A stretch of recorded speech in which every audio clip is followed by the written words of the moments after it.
is mostly open, very simple said using locally available materials. The products are very much organic and healthy. People who are very health conscious, live in urban areas, or even if they live in rural setup, if they have more higher level income, they tend to go for organic and healthy foods. And of course, the organic and healthy foods, they come from free range.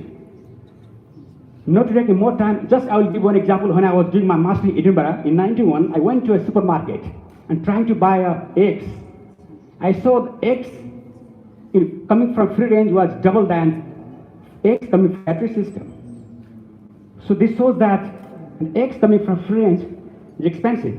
Why this is expensive? It has value, and that value has got to be commercialized. Unfortunately, we people in this part of the world have not been able to make it commercial, not to appreciate the value that it is having. Just running for the breeds or genotypes, which are very good for single trait, may not fit with our systems. So that's a problem I can see. Talking about characteristics, they're somehow related with features. They're located. Sorry. So the characteristics of backyard system is that they're located throughout the country. As you all know, you all are very much experienced in animal science. I know that. Poultry is a species that has very good adaptability. Not to go far from Nepal. It has a place which is very close to sea level in Tarai, state 2, and we have pick up the world in Nepal. Pick up the world, Mount Everest. So the chicken are available, same breed of chicken, Sakini. They're found in Tarai and they're found in upper high hills and mountains. So it has a higher level of adaptability. And this is of course very good features. Last 2 minutes. But they dominate the remote areas. Okay. Birds are kept out of most of the day. Okay. Backyard characteristic is that it has a small flock size and market outputs rural, but of course some extent urban. Prospects, high price for meat and local chicken from 800 to 1,300 Nepali rupees for 1 kg. The price of broiler is 300 kg. Within a month actually, see, you can see that.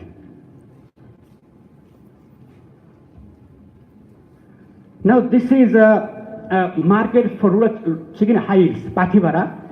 On the foothill of Pathivara is a famous temple in eastern Nepal. There is a place called Mathilo Fedi, which has almost all the restaurants that they're keeping local chickens, 10 to 20, and they are totally free range. So it gives the true notion of free range. Even at night, the chickens, the birds, they go to manage somewhere so that they can take rest. They're colored actually. They're colored with different colors. And with colors, one distinguishes that this belongs to A restaurant and this belongs to B restaurant and C restaurant, something like that. This, I feel that this system, prevailing system in the country, showed that still the true notion of scavenging is available with the country. Sir, you are getting out of time, sir. Okay, sir. This is resource center, local chicken, farming. Okay, wait for my final slide. So I would say that conservation and improvement, promotion of local chicken and backyard poultry, they can go together.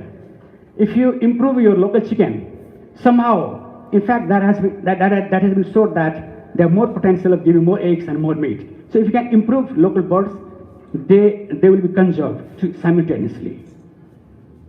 Establishment society for indigenous breeds, study plan for commercial and backyard poultry.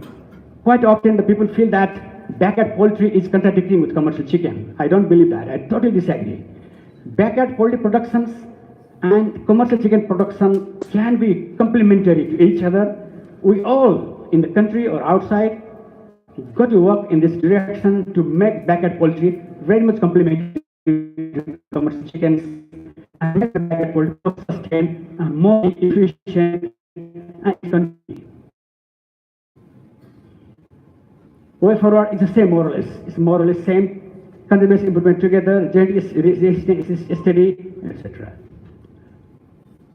Summary: poultry contribution to economy is great, but chicken is declining. Local chicken is declining. It has prospect, it has commercial value. It has value for tech threats, so challenge is displacement of commercial chicken, not strategy plan or actions. So perhaps we've got to develop a strategy plan with action plan. Thank you. Thank you very much for listening to me. Thank you, sir. That CRI has done some conservation of local system. Okay, so if you want to get, I think there are the right people to provide. And my suggestion is in Nepal also you can do it, and in Nepal you can do the preservation in situ, because you have to preserve the bird where it is available. Thank you very much. Thank you, sir. Okay. Thank you, sir. Okay. Very important Okay. supplement here. So- The supplement, what is the supplement? No. See, really you want to conserve the local breeds, some Nepali local breed in dry region, hill region may be there. But you have to first characterize. Characterization of the indigenous breed is a hell of job.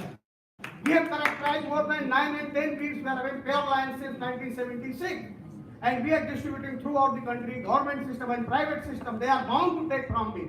Once we are having pure line breeding program, you will not believe, in a week, we are having 12 week body weight, say around 1500 grams and 220 eggs per annum. What talking about the golden nixon and the low man color the lamb rate. The thing is that how you are conserving the crossbreeding is compulsory. Just some quota is telling that. After crossbreeding, but crossbreeding is important.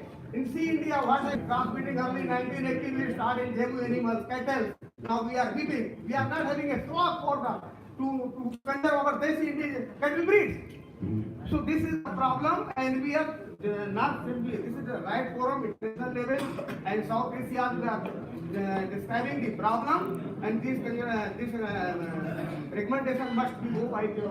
Thank you, And sir. one thing is more. Government issues regarding the breeding program, just gentlemen told that they are the low man and 5 international top breeders. They are doing R&D throughout the world. They have structured say 22 international breeders. So they are doing R&D in their own system and using the XP 320, 22 and break down and body weight they are more than 2% 12 weeks to 4 weeks. So they are planning to develop nations like India and other Asian countries. So we have to take that. This is my humble request to very good recommendation regarding commercial layer production. Because Dr. Vanja told we are facing in 3 high court cases in India. So you will sooner. Because you have been for the European community and they are the upper hand, they are having the big money and big low population. We are having big jail population. We are not having the land to our people. Thank you, sir. To Thank living you. our people, to feed our people. Thank you, sir. Okay, thank you very much. Thank you. Thank you for all your time. And I'd like to request Nupani sir for his reply. Actually, my presentations in limited time should not be I'm worried that message should not be distorted. My point is that doesn't mean that nothing has been done in Nepal in poultry chicken. I was head of animal breeding division under NARC. My team did characterizations. So we have 3 breeds: Sankini, Pwankulte, Ghanti. So characterization has been done. There has been a lot more studies going on even now by NARC, universities, public sector, private sector. My point is that over 10-15 years, the population of commercial chicken breeds like broilers layers has gone up, and likewise the population of native chicken has come down. Of course, it's a question of economics. We cannot make farmers to keep local chicken if they are not productive. Okay, so my message is that let's do improvement and conservation together. Let us improve local chicken, at least enhance its egg productivity, maintaining its hatchability, etc., etc. Don't take message that local chicken in Nepal is in danger, not at all. As I said that, the price of local chicken meat is 3 times more than broiler. How can that be? That the nation, states, institutions have not been taken care. Don't take message that way. My point is that the sector deserves more attention than what it has been getting. Thank you. Now the second last question from Dr. Patrai. Okay, thank you very much. My first concern was about conservation. A lot of discussion was there, so I skipped this issue. Another issue is that about the I'm not looking the answer from you, but if you have answer, then you can give the answer. But this is just the point for the discussion in this forum. About commercial poultry and rural poultry. We should be very much clear about it. They are not competitive, but you see, what is the aim of the commercial poultry and what is the aim of this backyard poultry? What's the importance of these two areas of production system? So we should be very much clear. If we want to grow, if the focus is growth of the poultry sector, then commercial is very important. Without it, we cannot achieve the growth and self-sufficiency. And to what extent it should go to the rural area? That's the main question. And commercial entity people only focus on the commercial and they don't sufficiently realize the importance of the backyard poultry. And they just blame the government that they are just putting the focus on the backyard system, not commercial system. Partially it is correct, but not the full. And so this issue to be discussed very much seriously. I'm not talk about much in this floor. And the other thing is that we are very confusing in the backyard poultry number and the system. So we should not be much confusion. We have a census in the 2011-12 that we have about 1.56 crore of backyard poultry in the country, and still we are talking about 50 commercial and 50 backyard. It's not true. So, and one thing is that I'm very much confused that you say that the backyard poultry population is declining. It is true. If it is true, then it is still lower than 1.56 crore. Maybe let's estimate 1.6 crore.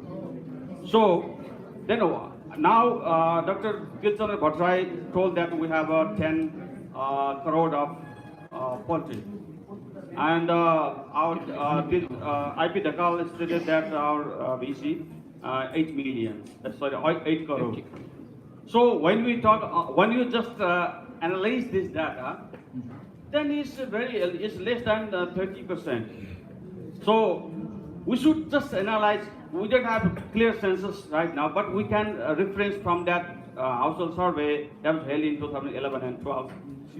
So this is a very important point that we should be clear in this figure. We cannot say exactly, but we should go to the near to the real figure, analyzing the what we have reference. Thank you, Dr. Bhattarai. So is it really declining? Yeah.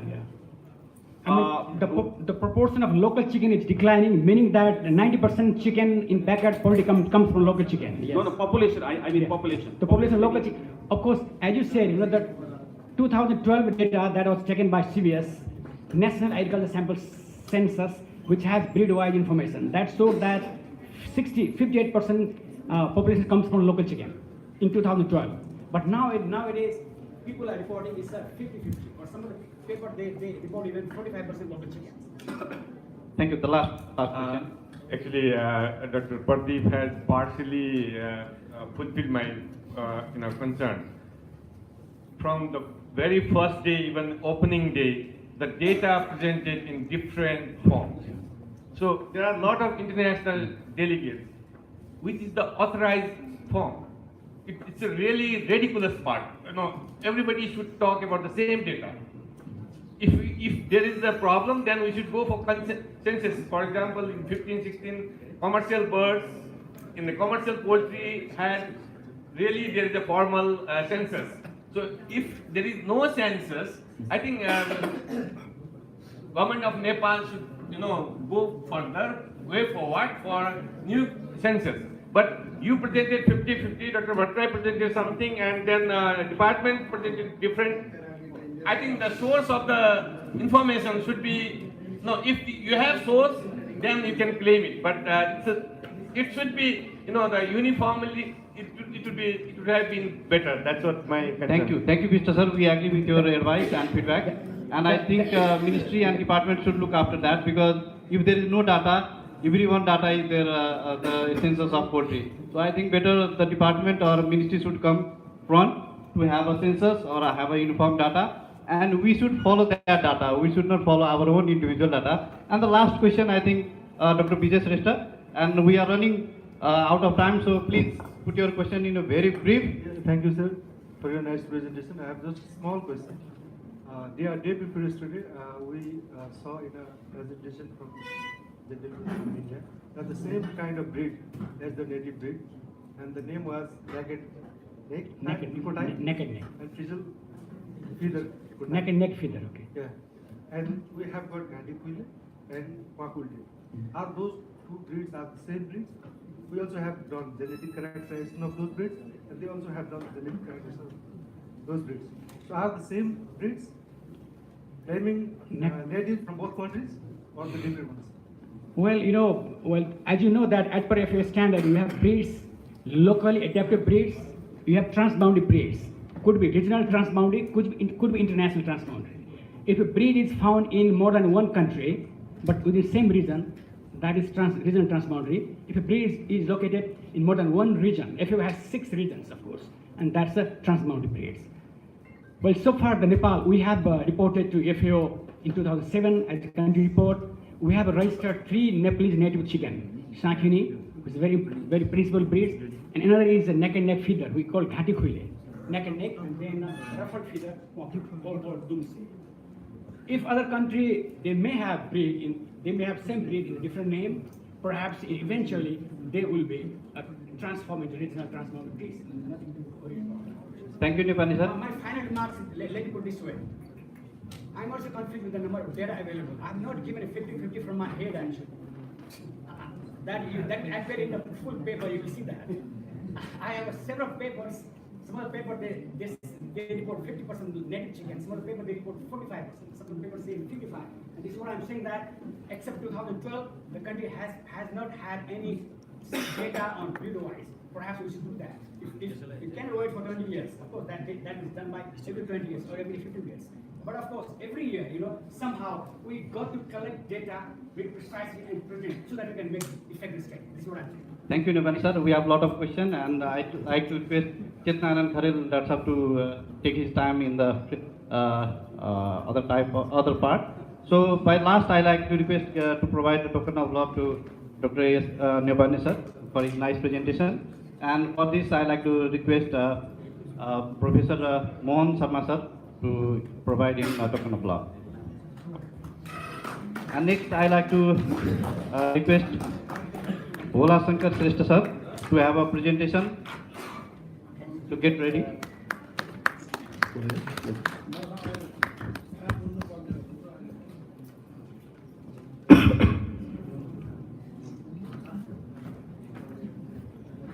And for the next presentation, I like to request Bhola Shankar Shrestha, and his paper is Backyard Poultry, a major resource of animal source food for poor people in Nepal. Please. Namaste and good morning, respected session chair, international and national symposium delegates. It's a heifer International Nepal Works. It's on backyard poultry, a major source of animal source food for the poor people of Nepal. Even though the title is like that, but we'll be more concentrating on how to improve productivity of the rural poultry in different settings.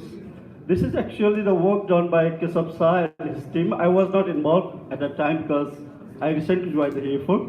On behalf of Dr. Keshav Shah, I'm just going to present it to you.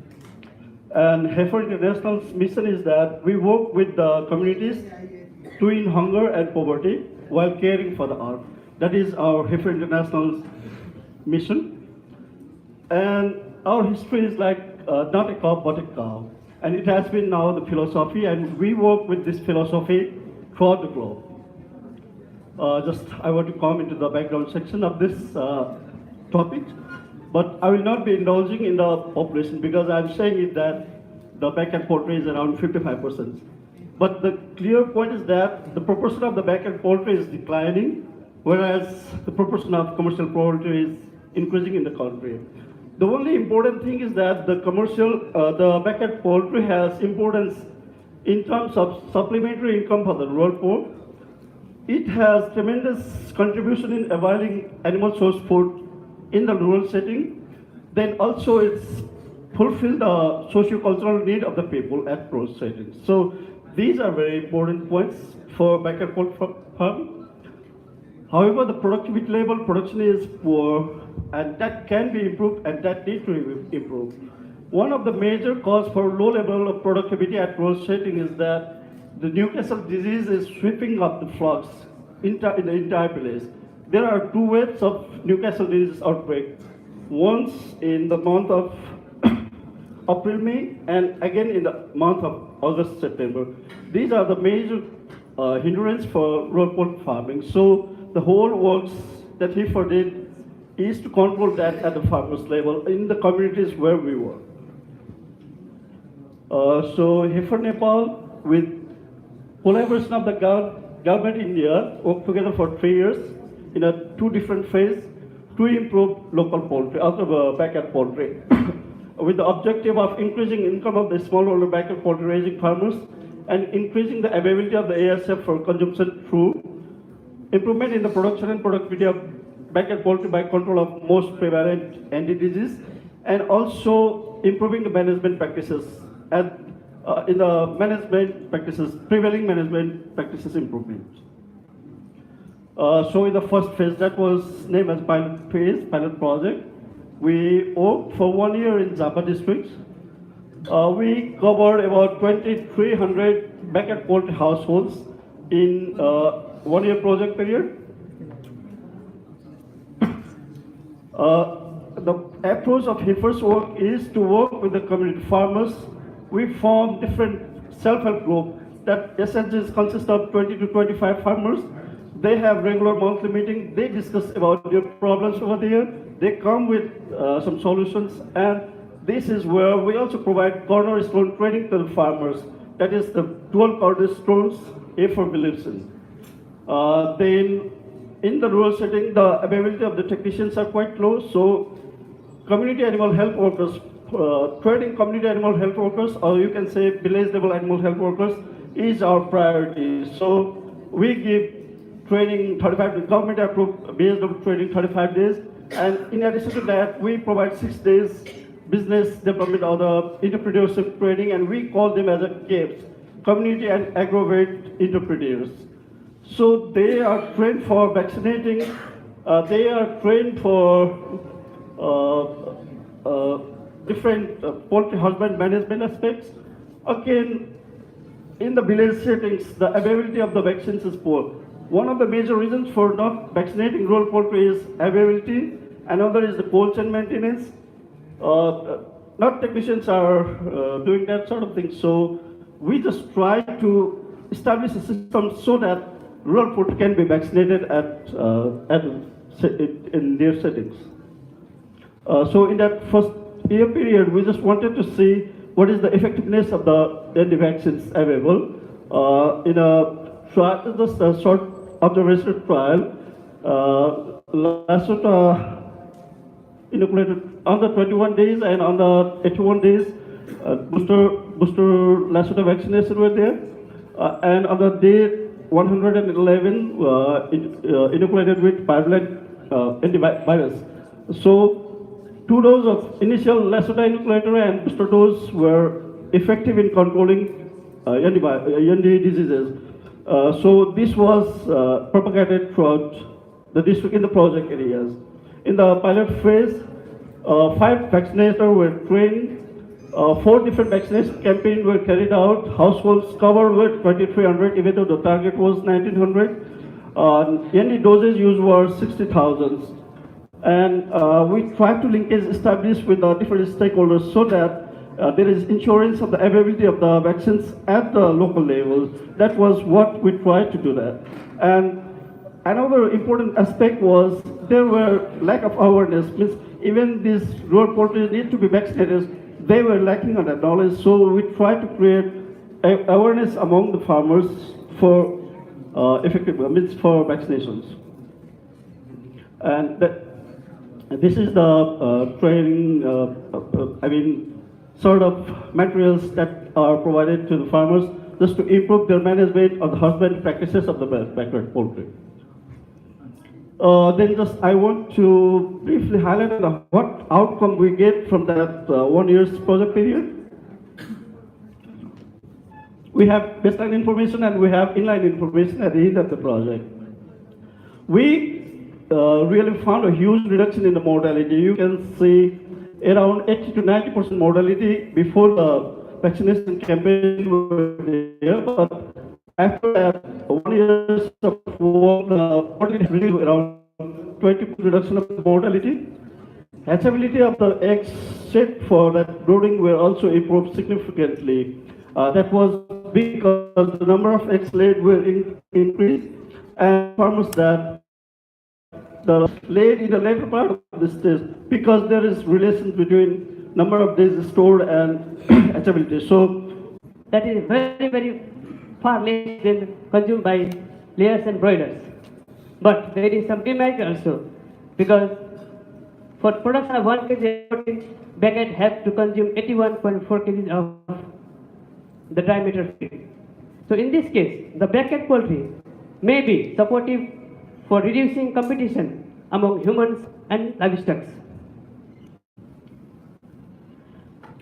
So, for the future development of Nepal, I want to propose a phase 4 in this symposium.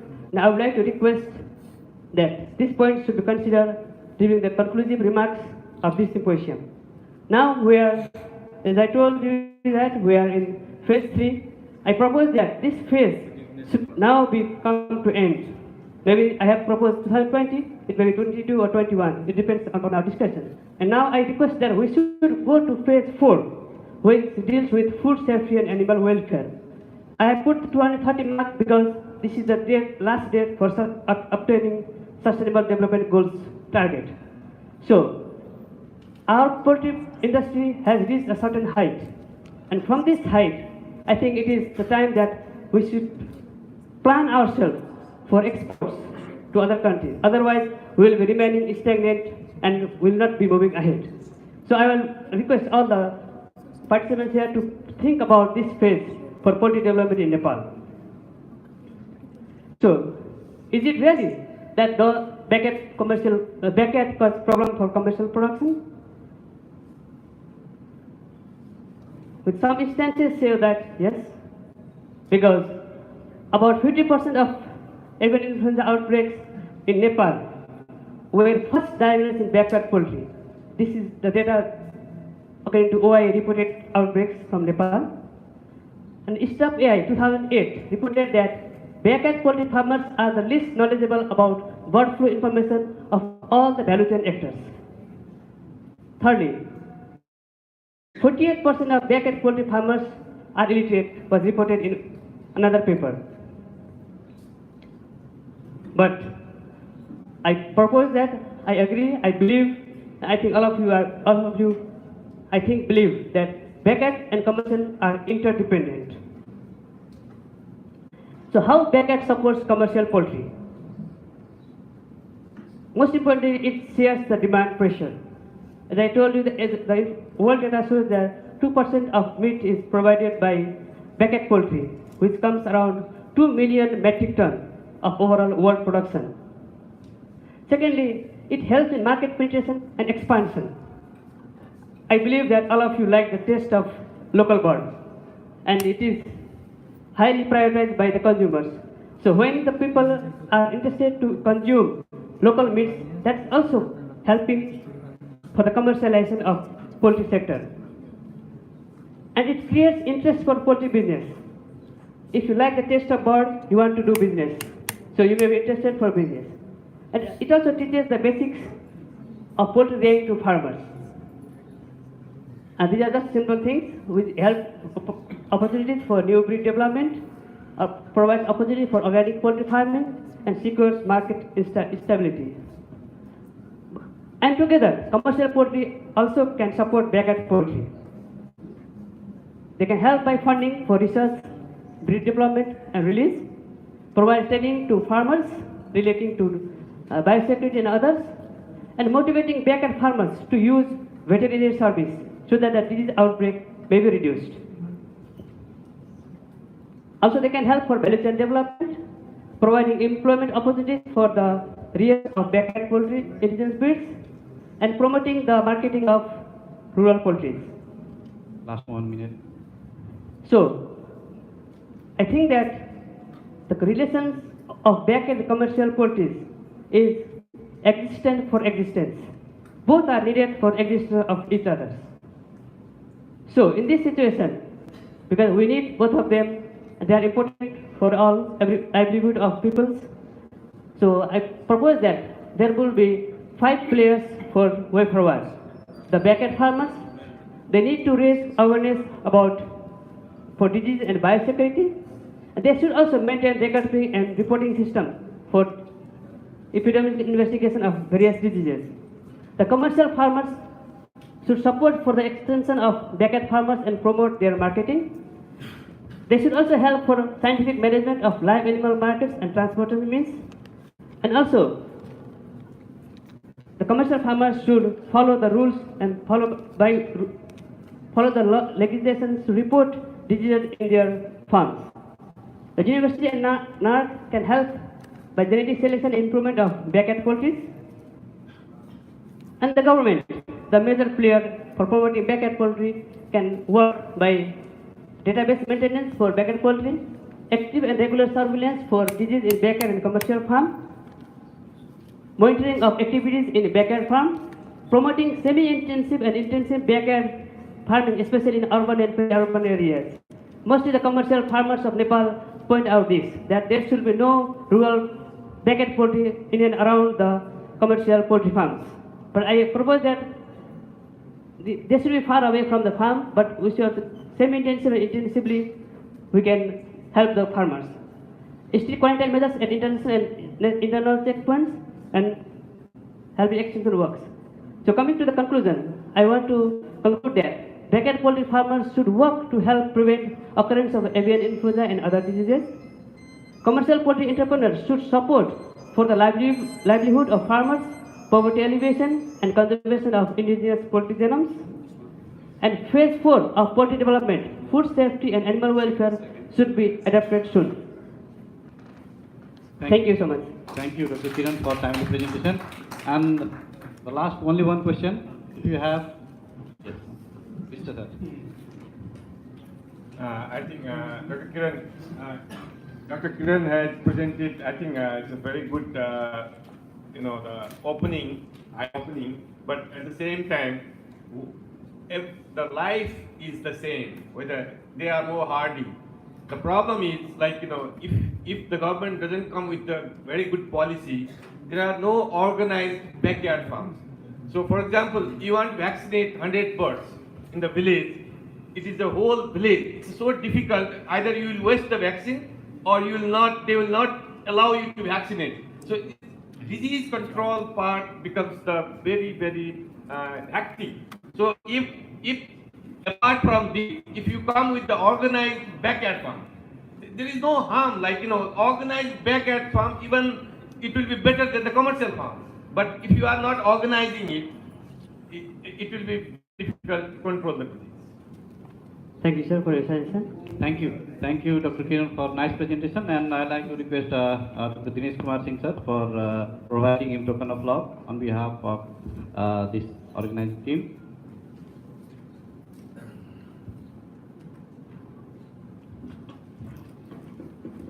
And next presenter is Shivnath Mathur.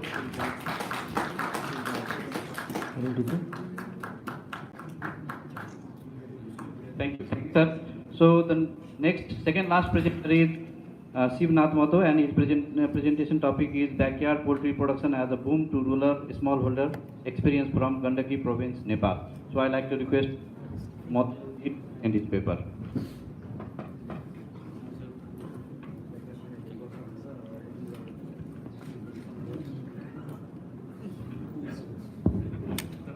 Respected chairperson, reporter, national and international delegates, ladies and gentlemen, I am going to my presentation on behalf of my team, myself Shivnath Mathur.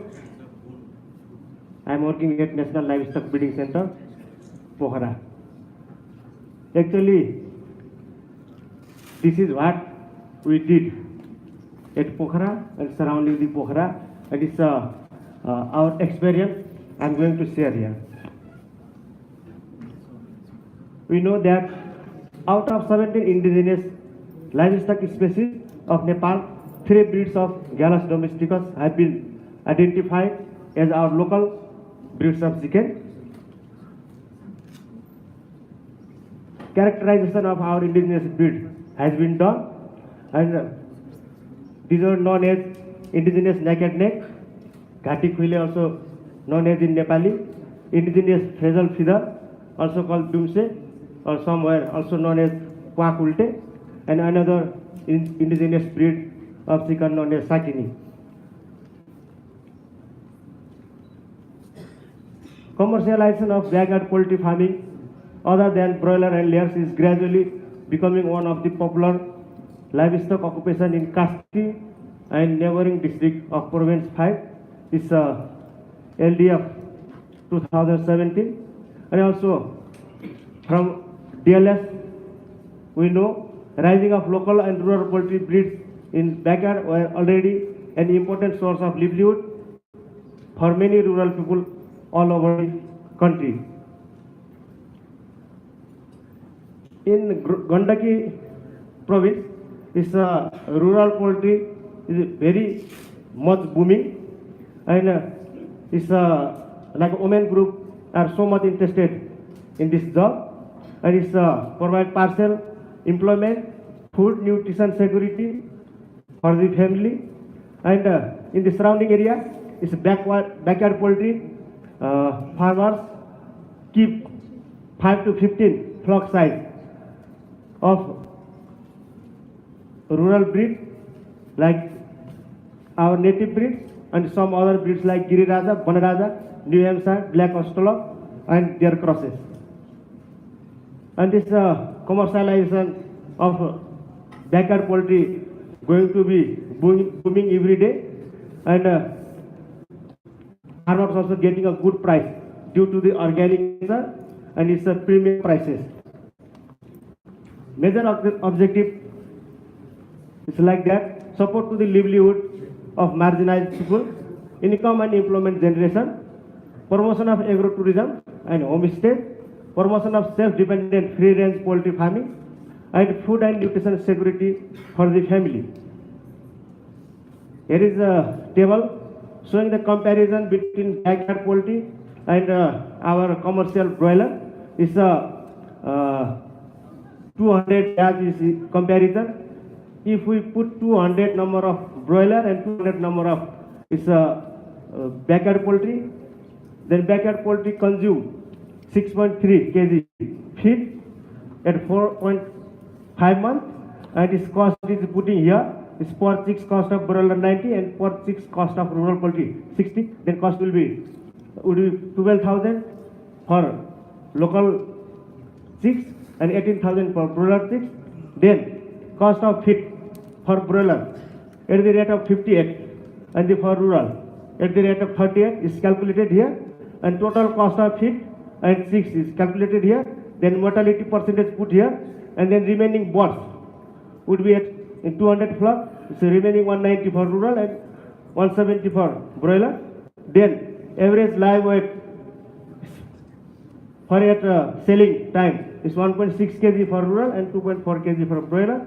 Then if we sell the rural chicken at 550 per kg price and 220 retail price of broiler, then we get the income 167,000 for rural poultry and 89,000 for broiler poultry. Then this gross margin is put here, and if we put 3 batch in rural poultry and 6 batch in broiler, then we get income like that. It's a comparison. And it's a methodology. Methods we use in free range system at Pokhara 33 is 200 birds of New Hampshire from NLBO. Pokhara were raised in 2 ropani of land, fence pasture and forest peanut joint beds, comfrey, leucena, amaranthus, wincasia, etc. And at the age 135 days for 5 years and 3 batches per year. 2 batches were kept, total 200 hen in 2 batches for 72 weeks for egg production observation. Up to 42 days, homemade feed having 2900 kilocalorie of energy and 18% of crude protein, both calculated value, was given ad libitum. Then the birds were allowed to forage in the pasture land. After 42 days, birds were provided 50 grams per day of same feed with a lower crude protein, about 16%. Birds were vaccinated against ND and fowl pox at 14 days. You see, in case of fowl pox, they were treated with yogurt, 5 grams per liter drinking water in every 10 days interval, and use of antibiotic was rare. Used twice in 5 years when there was heavy mortality. Monthly weight gain and mortality was recorded. And in case of NLBO Pokhara, 950 parent birds, hen of New Hampshire, are being raised in 2 sets of deep litter house in Pokhara farm. And production performance is recorded regularly since last 3 decades.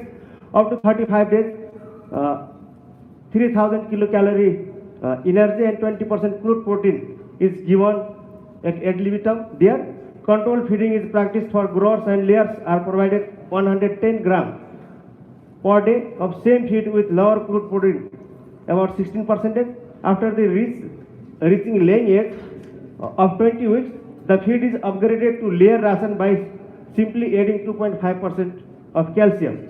Birds were vaccinated as per breeder's schedule at Pokhara and treated with antibiotics and medications whenever necessary. Then we found a result like that. Our 5 batch of New Hampshire in backyard rural poultry farming is mean value is 200 bird. It's breed New Hampshire. Then area covering is 2 ropani, and it's rear up to 4.5 months. And that consume feed like that 6.33 kg average. And after mortality remaining bird 190, then mortality percentage 5, then mean body weight up to 4.5 months is 1.58 kg. Then mean value of NLBO, where is in-house farming system, 950 per batch is consuming feed 10.71 kg and 10% mortality, and is 4.5 months weight recorded 1.7 kg. Likewise, in the comparison with egg production, at NLBO Pokhara, is egg production up to 49% hen day, and at that farm we found 39% hen day. Last 1 minute. And by this calculation, it is clear that it's at free range system is more economic. And here are some economic analysis of this 100 bird batch and 200 bird batch. I'm going to this 200 bird batch. If we put 200 bird for meat purpose and for dual purpose, this meat purpose is more economic than dual purpose, because when we put in meat purpose backyard poultry for 4.5 months, as if we sell, we get more economic benefit than is for egg purpose. And some opportunities for this backyard poultry, like its premium price of meat and egg, higher and increasing demand, low risk, low disease infestation, possibility of organic farming, possibility of free range farming, small and marginalized farmers and unemployed rural people friendly, eco-friendly, welfare-friendly, and self-dependent livestock business, desirable for the country like Nepal. Thank you. Suitable for all ecozones, gaining wide popularity, low requirement of litter, low or no emissions, no need to hatchery, it's like that. Thank you. These are the some concepts regarding the backyard poultry. It's like a high demand of lack of bigger formal markets, like that. And I want to talk about this slide. It's wild bird farming we have also legislation, and this is provide us a room for this wild bird farming also. And this is a photograph regarding the backyard poultry farming in the surrounding. It's a Lamjung district farming, and it's the Pokhara Kaski, which data we use here. And this is also Pokhara Kaski. This is the very good example of backyard poultry commercialization. And this is the one simple photograph of Pokhara regarding the backyard poultry marketing. Thank you, Mataji. Can you conclude? Okay, I am going to conclude. Rural poultry meat and eggs is getting a very good market price, and the occupation is highly likely to upgrade the livelihood of people by means of increased opportunity and employment, income generation, ensure food and nutrition security, and of course by the promotion of agro-tourism. At last, here is one slogan: रातो भाले क्वाँ क्वाँ सुत्केरीलाई खाएँ, सुत्केरीको new पारी टाउको मैले खाएँ. यो उखान टुक्का, this slogan only possible by backyard poultry, rural poultry. Thank you. Thank you, Mataji. And one question. Only one question if you have, or I think he has explained so nicely that we don't have any question. So, by the last, I like our distinguished guest from Japan, Yam Toyo Miju, to get ready for the presentation, and I like to request Dr. Newpani sir, SP Newpani sir, to provide a token of love to Mataji for his nice presentation.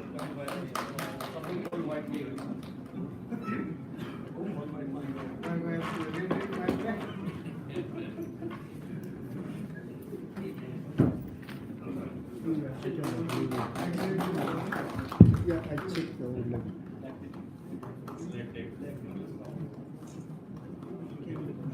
Yeah, I can check. No, because I need it. Yes.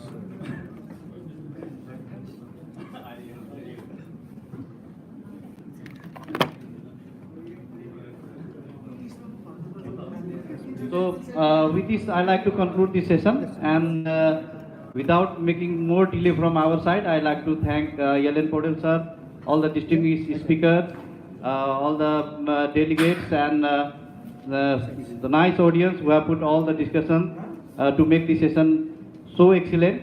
So, from our desk, I like to thank you very much. Thank you. Thank you. Thank you, Session Chair and Rapporteur. I'd like to inform you all that we have Professor Masaki Toyomizu here, and we will continue the session. And we are going to offer the tea and snacks here inside the hall because we have very limited time. So I'd like to request Dr. Sriram Prasad Newpani for chairing the session.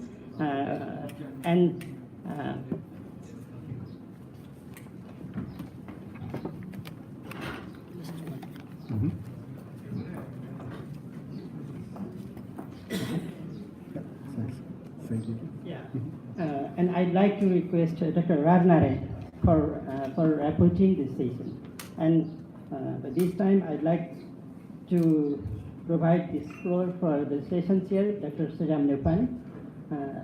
Sir, please, we request to conduct the session. Thank you. Good morning, esteemed guests, ladies and gentlemen. Welcome to this breeding related session.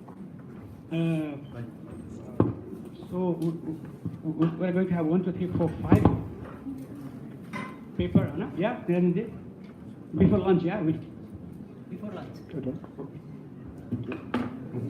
So we have five papers that would be presented in this session. And as you know that I request all of the presenters to stick to time. Okay. And audience, of course, for very, very productive. So with this, I request the first presenter, Ron Ek, recent advances in layer breeding. Yeah, floor is yours. Namaste. Thank you for a kind introduction, good Chairman. I would like to also show my appreciation to the Professor Sarada Tabaria, Professor Himal, and all of the members of the organizing the committee. It is my great honor to provide, give my lecture in this meeting. Again, I am Masaaki Toyomizu, working for Graduate School of Agriculture Science, Tohoku University. Tohoku University is in the Sendai, which is located from Tokyo 300 kilometers with 1.5 hours with bullet train, which top speed is 400 kilometers per hour. Some people are familiar with Yamaguchi Daigaku, or Gifu Daigaku, or Azabu Daigaku, and Rakuno Gakuen Daigaku, Obichiku Daigaku, something like that.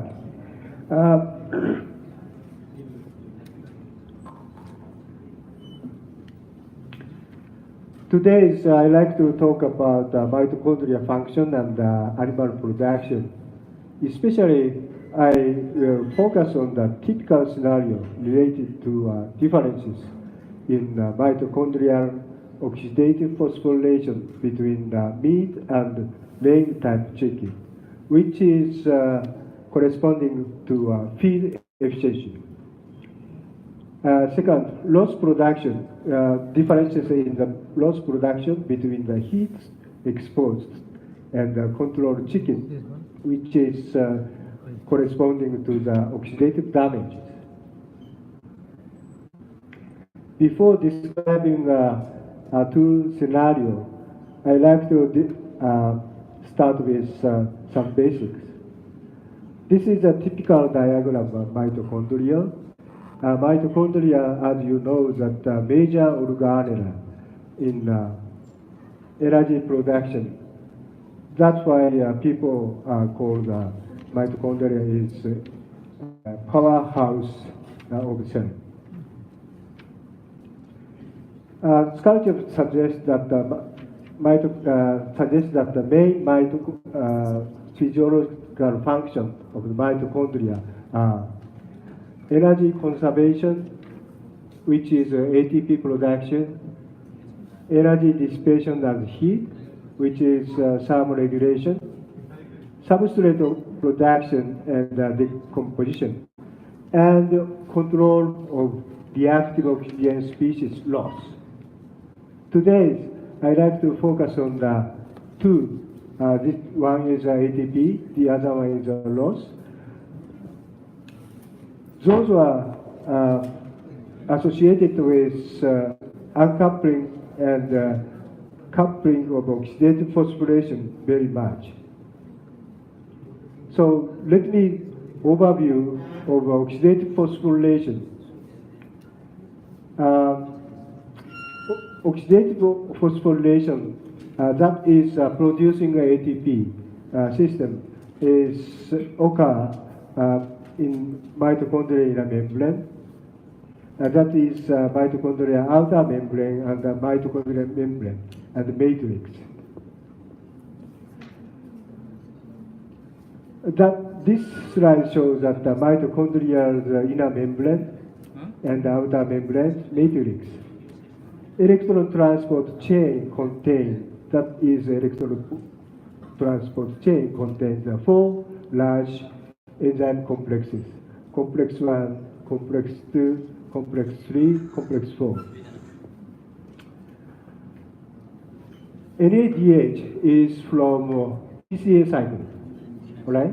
So as high energy electron from NADH, FADH transported in the electron transport chain, electrochemical proton gradient created like this. But backflow of the proton drive ATPase, catalyzing the phosphorylation of ADP to ATP. This is a process in the producing ATP. This situation is called state 3. In this situation, oxygen consumption rate very high, like this, just because there are smooth circulation of proton. So membrane potential, that is outside plus, inside minus, it's not so high, membrane potential. Delta psi, I'm showing that as a delta psi. But somehow, if when ADP doesn't is not here, oxygen consumption rate goes down. Just because no circulation, smooth circulation here. In that case, membrane potential goes up. I mean, the electrochemical proton gradient created again. This situation is called state 4.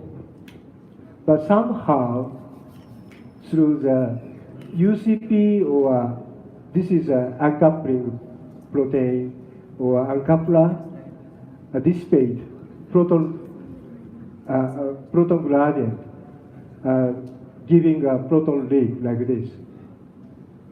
In this mitochondria has producing heat rather than the ATP. In this situation, oxygen consumption rate goes up again. So in this way, one can know mitochondria status of uncoupling or coupling of oxidative phosphorylation through measuring oxygen consumption rate and measuring delta psi. This complete overview of oxidative phosphorylation. Now, let me take a look at the first scenario related to differences in mitochondrial oxidative phosphorylation between meat and laying type chicken. As you know, that the meat type chicken shows that a very rapid growth and high feed efficiency compared with the laying type chicken. The reason why meat type chicken so grows fast is involved in the reduced behavioral activity, rate of the protein degradation, energy expenditure, and increased feed intake and metabolic efficiency. However, involvement of mitochondria function in their growth is not clear. Therefore, we hypothesize that differences of the feed efficiency between the bird type might be partly related to their efficiency of mitochondrial oxidative phosphorylation. This is the result of our experiment showing that the feed intake, body weight gain, feed efficiency. As you can see, we use a meat type chicken called laying type chicken Julia. We are taking an experiment from 21 to 41 days.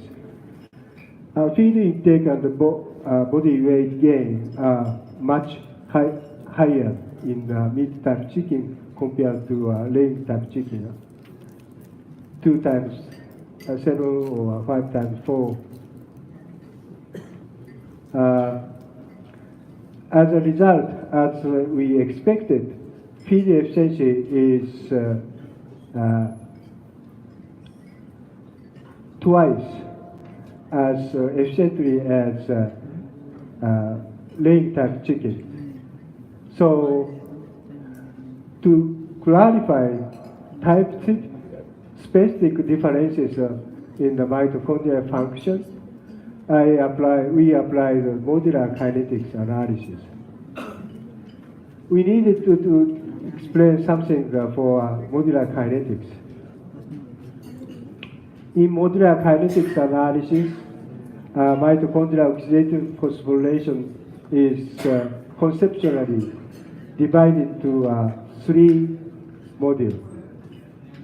One is delta upside producer, the other two delta upside consumer. One is ATP producing process, but this is no ATP producing process. So divided into three categories. Actually, this is a result of the graph. But before I explain this graph, I like to show that how to get this graph. Very briefly, how to measure the kinetics graph. This is membrane potential, and this is oxygen consumption for state 3 or state 4. As you know that, probably you will remember that state 3 is process is ATP producing process. So that's why oxygen consumption rate is high, and the membrane potential is not so high. But state 4 is not absent in ADP. Therefore, oxygen consumption rate goes down like this. But membrane potential is very high. So first, I like to how to get a proton leak curve, this curve. Proton leak reaction started at state 4 can be measured by titration of malonate, which is an inhibitor of electron transport chain.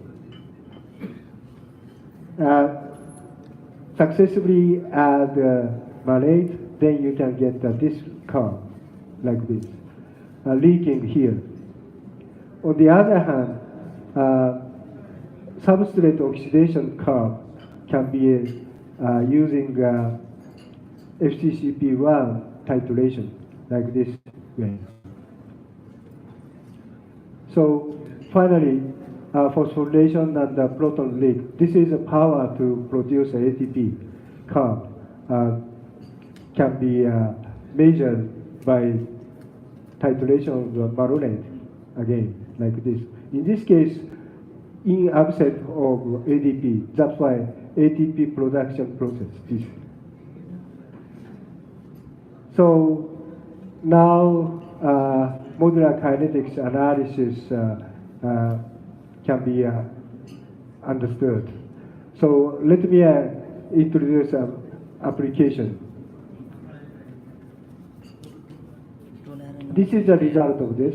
Again, these are proton leak, and these are proton phosphorylation and the proton leak, and the substrate oxidation reaction. Open one is laying type, and the closed one mid type. Let's take a look at each of them. So first, proton leak, this leak. The rate of the proton leak module of the mid-type chicken, like this way,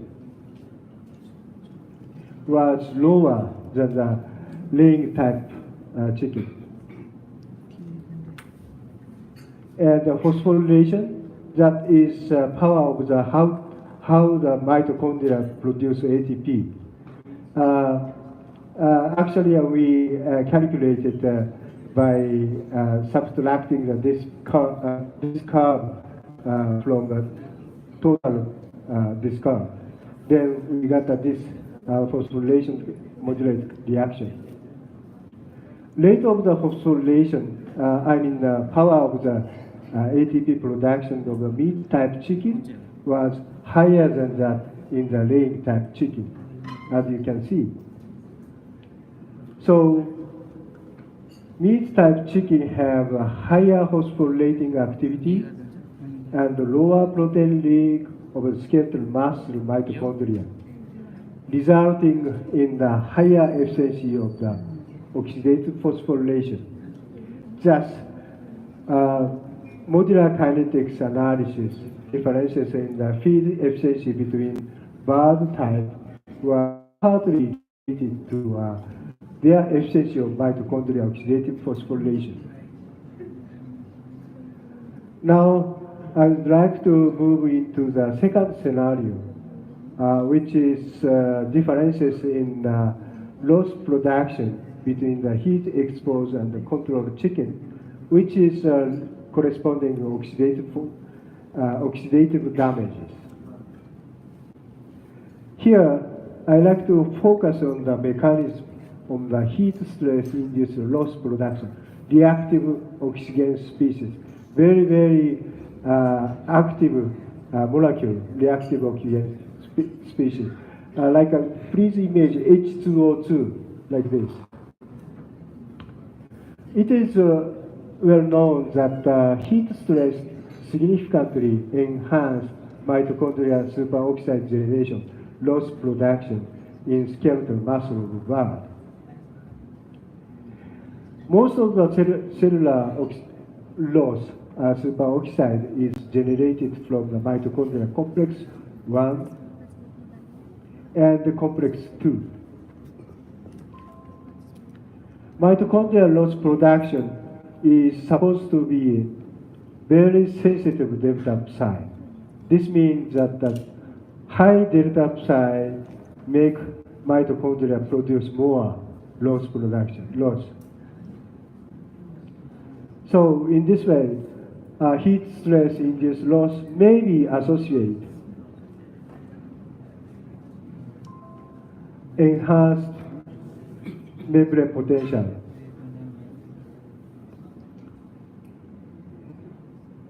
But the question arises as to whether delta psi producer, delta consumer affect delta psi.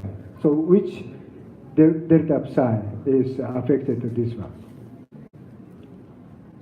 So modular kinetics analysis provides the answer. So we hypothesize first, acute heat stress induced loss in skeletal muscle is associated with mitochondrial enhancing delta psi. Second, elevated delta psi depends on the proton leak or substrate oxidation. This is a result of our experiment. As you can see that the mitochondrial loss production in breast muscle is higher in the heat stress group compared to the control. This is the same things happened in the skeletal muscle MDA, which is index of the lipid peroxidation.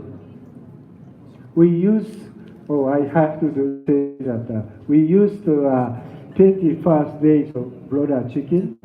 One of the group exposed to the 34 Celsius for 12 hours. Then we can get this result. So modular, to clarify mechanism of the heat stress induced loss production, we developed again the modular kinetics analysis. This is the result of this, and this is again proton leak, and this is phosphorylation plus proton leak and the substrate oxidation rate. Let's detail result. Look at the result. First, this is mitochondrial membrane potential at the stage 4. That is higher. Black one is a heat stress group. Is higher for a heat stress group compared to with control. This induced probably mitochondrial loss production higher in the heat stress group. So enhanced mitochondrial membrane potential can be involved in increasing the loss production in skeletal muscle of heat exposed chicken. This is cause of this production. Now, what affects delta psi? This part. Substrate oxidation or proton leak. As you can see that the proton leak is similar between the control group, heat stress group. But the substrate oxidation is higher in heat stress group. Therefore, substrate oxidation is responsible for enhanced delta upside for heat stressed chickens. We also measure that avian UCP, which is uncoupling protein activated proton leak. The proton leak was lower in the skeletal mitochondrial heat stress chicken. This is decreasing your membrane potential factor. So modular kinetics analysis shows that heat stress significantly enhanced mitochondrial superoxide generation in skeletal muscle of the bird due to the increased delta psi. The delta psi enhanced by substrate oxidation. Avian UCP activated proton leak also reduced, and membrane potential must be reduced. Must be enhanced. So then, heat stress bird had mitochondrial loss, leading to oxidative damage here. So I'd like to make a concluding remark. Alteration in mitochondrial function in skeletal muscle affect performance of the chicken. First, differences in the of mitochondrial ATP production partly contributed to differences in feed efficiency between the bird types. Second, increased mitochondrial substrate oxidation and reduced UCP-induced proton leak enhanced loss production, leading to the oxidative damage to the heat stress bird. Thank you for attention. Thank you, Dr. Moju, for completing your presentation well on time. I can take 3 questions from the floor.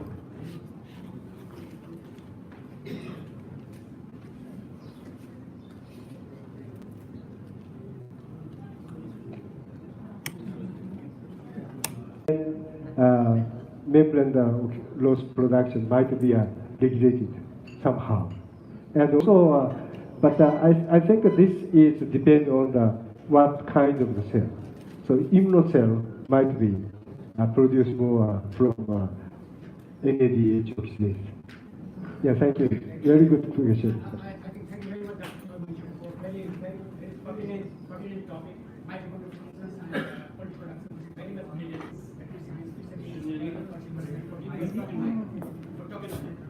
I am very honored to have that.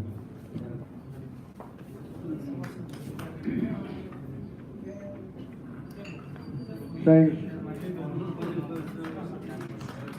Yeah, thanks, George.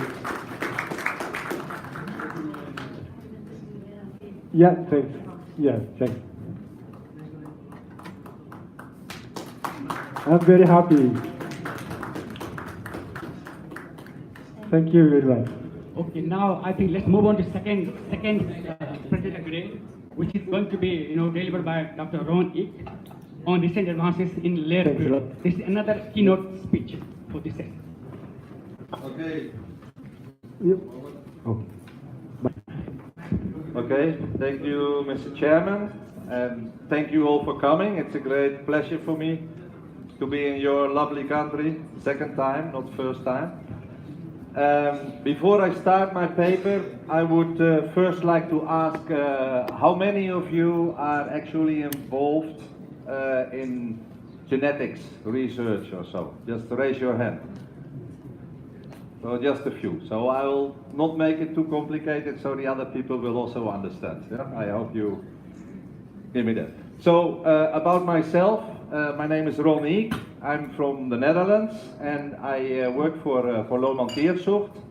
We also have our sister company, you surely heard about it, H&N. They are also present in Nepal. And I graduated from Wageningen University in Holland. Some of you may also be familiar with them, with Professor Ketelaars. You remember him? He's from our generation. Yeah, he's unfortunately passed away already. In poultry genetics and animal husbandry. Then I started with a company called Uribrid. Doesn't ring a bell, it seems. They were the actual starters with the high sex and the high brow for meat. There I worked 5 years in broiler breeding genetics. And now, I think it's going to be next year, I will be 25 years with Lohmann in Cuxhaven, Germany, north of Germany. And yeah, so now about 5 years, 4 years in Asia. Before that I did the Middle East. Okay, that about myself. I want to give you some info, not too much into detail, that what are we as breeding companies doing. I heard this morning nice presentations about backyard farming and so, which is of course a good thing, but this is more with socio-economic aspects in countries like Nepal or in some African countries. Of course, the industry is moving forward, and we, of course, as poultry people and we as a genetics company, we have the responsibility to produce breeds which will work under different conditions. That's the goal, not just in cages, not just in Western Europe with perfect feed, or in Japan with perfect conditions, but also under conditions in Asia or in Africa where feed diseases, the climate are much more challenging. One issue, it's been mentioned a lot of time today and in previous days, animal welfare. And of course also sustainability, yeah, our carbon footprint. We take that very serious, and it's not just something which is nice to use in advertisements like most of the retailers or other food-related companies are doing. We have to listen very carefully to what the consumer wants, what's going on in society, and society is changing at a fast pace, as you see all the time. And especially the retailers, partly under pressure of animal welfare groups, which are globally operating. I was actually invited 2 months ago in a place called Surabaya in Indonesia by a group called Humane Society. They are in all kinds of animal welfare, they protect the whales and seals, whatever, but they are also, of course, in the process of making people more aware, getting rid of cages. Because to be honest, when it first started, let's say about 2005, 2008, I was probably thinking like most of you, we have to produce in a cost-efficient way, least costs, best FCR, highest production. But I came to realize now with seeing our friends from Australia, Mr. Groves is still there, they also in that process that the birds are still performing similar like they did in cages. And they really look much more happy. If you look at your backyard birds also, and we show more respect for the birds. Yeah? Putting them in a cage, locking them up for their whole life is nice if you are only counting dollars or rupees or whatever, but we also have an obligation as human beings that we need to respect where our eggs or where our meat is coming from. But I don't want to become too emotional, but and it's coming to Asia as well. Don't underestimate. I was a little bit surprised by, I don't know if he's still here, the presentation from our friend from India. It will not be at the scale as we have it in Europe. Yeah? In Europe it is by law. The European Union decides something, all the countries have to follow. But look in the US, the United Egg Producers in the US, they try to keep it away long time, saying it's costing labor places, it will be more expensive. If the consumers want it, it's going to come one way or another. And in Nepal it might be only 4% or 5% or maybe 10% of your production. But in Thailand, even in Japan, I don't know, our friend is Khan already, which we saw 5 and 1, so animal welfare is a very low grade with them. but also there is changes. Yeah? It just depends how much of the population is willing to pay the premium price, and of course, if there is a need for it. Okay, if we look at the markets, what we see in Europe, population is not really growing, consumptions are already at the relative high level, so we don't see too much increase in egg consumption there. However, America, Latin America, China, of course, India, Africa, all over Asia, basically, there is still a high growth rate. One of the reasons, of course, is that egg consumption also in your country, I think it's 40, 50, 60, I don't know exactly the number, but it's still at a relatively low level, and it's going to grow, besides, of course, the growth in the population. One of the things, of course, we will never forget, besides of all the animal welfare issues, is that we are still in the business to provide high quality, as you heard from Mrs. Alders before. An egg is the most perfect nutrition for just about everybody at an affordable cost. And then the conditions being free range, cage-free, cages, different climates, that's of course something we need to cope with by management or nutrition or other means. Just a little bit about what's going on in our industry.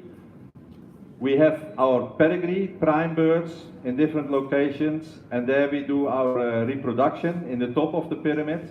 Yeah? And chicken layers, broilers, as you know, they have a relatively high reproduction rate, and then by just simply getting the best prime birds in the top, we just put different levels, grandparents, layer parents, that's what you have from us in Nepal, and finally ending up with your commercial layers and the table eggs. But of course, this takes around about 5 years, and that's why geneticists always need to realize, okay, what's going to happen 5 years from now? Do we need bigger eggs? Do we need smaller eggs? In some markets that is changing from white to brown tinted eggs. You have also in China, in Japan. And of course the whole change of how birds are kept under alternative conditions in Europe and some other parts of the world.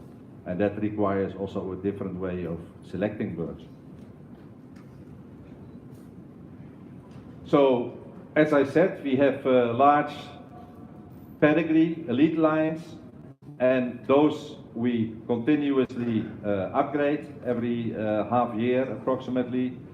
Intensive testing, selection, and in that way we also include, and that's important for your conditions also, offspring tests in not European conditions, because our birds of course are kept under very stringent conditions.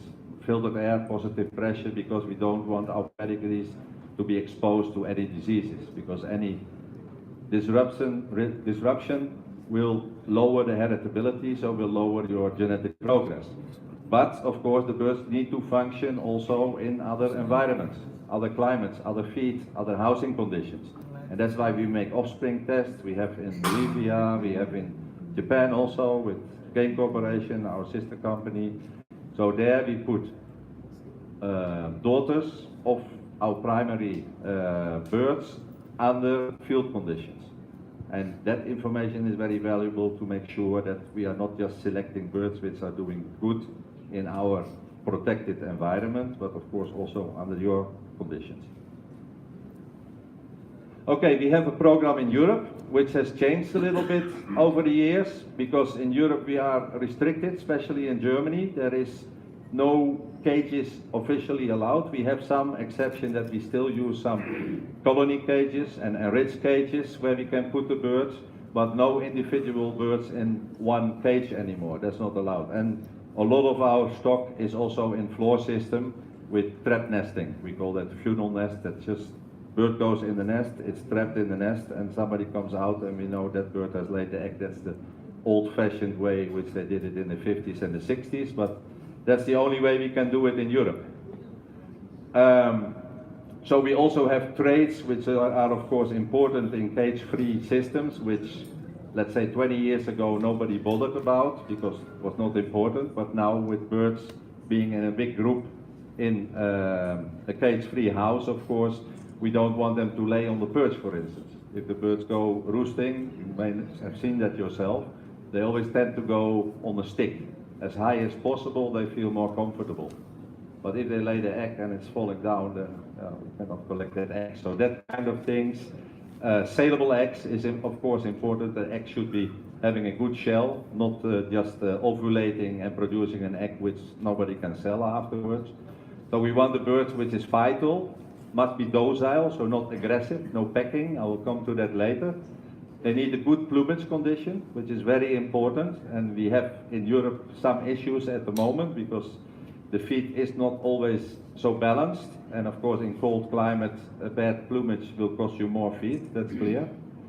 Bone strength is very important because birds are not the best flyers, as you may have noticed if you ever see a bird flying.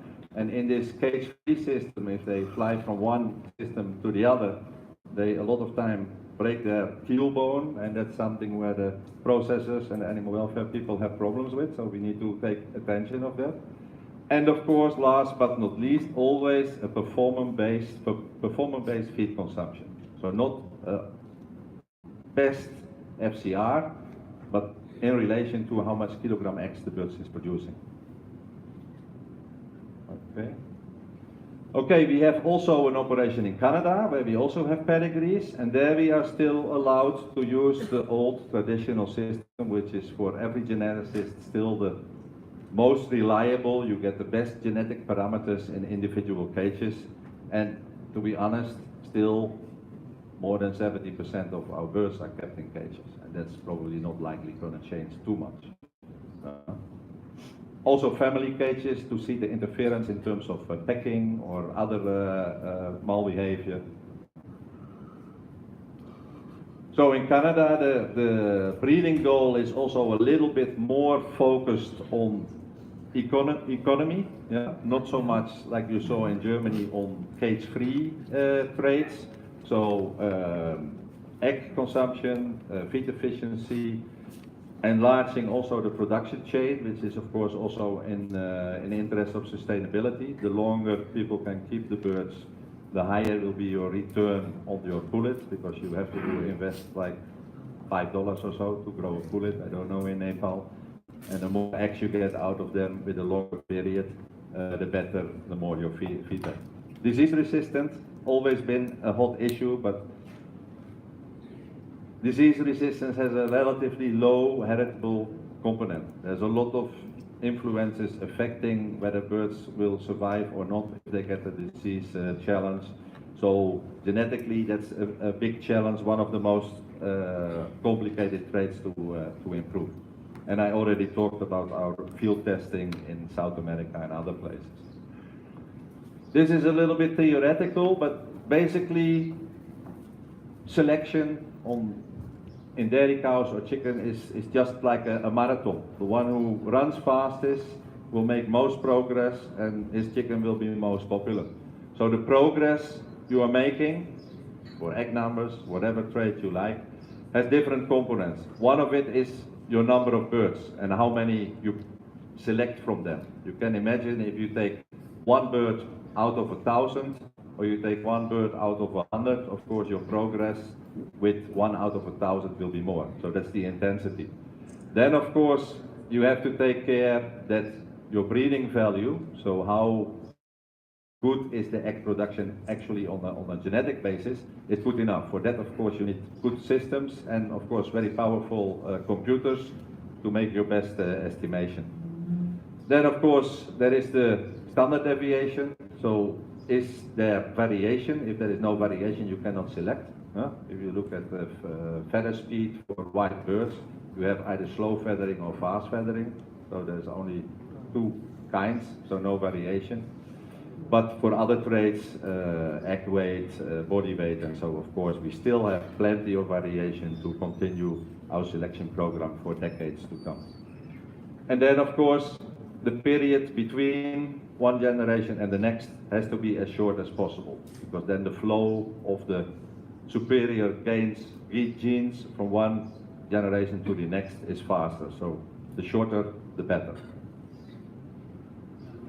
One thing which has been talked about and already implemented also nowadays in breeding programs is genomics.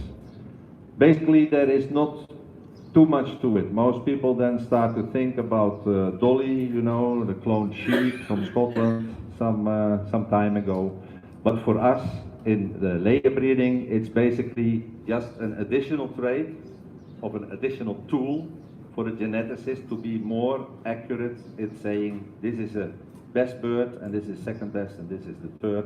So it's just a tool which we are using on a chromosome basis to identify birds also at a younger age, which is of course important because before you know the genetic potential for egg production from a laying hen, it will take you 1 year, 1.5 years, just as long as you keep the birds. If you can do that earlier, it's of course a big advantage. And this is what's used for that. So the genome of the chicken has been fully identified. Also, we did it, of course, in our lines because that's a little bit different from the bovine lines or the highline lines or the broiler lines, so they're not all the same. In order to which birds have which gene, and based on that, we make our pre-selection. And talking about the time, what we are doing now already is the moment the chicks from some good parents are hatching, we take a blood spot, very small one, we don't need too much because otherwise the chick may not survive. And that is already checked whether it has genes which we like. So to say simply, we can already predict on this test that this little chick has the capability to transfer egg production, because we do it mainly of course in our males because it's a very costly egg production and shell strength.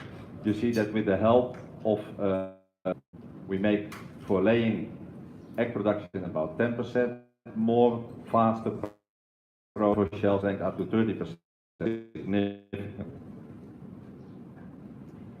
Okay, the issues with cage-free also force us to pay attention to things like this.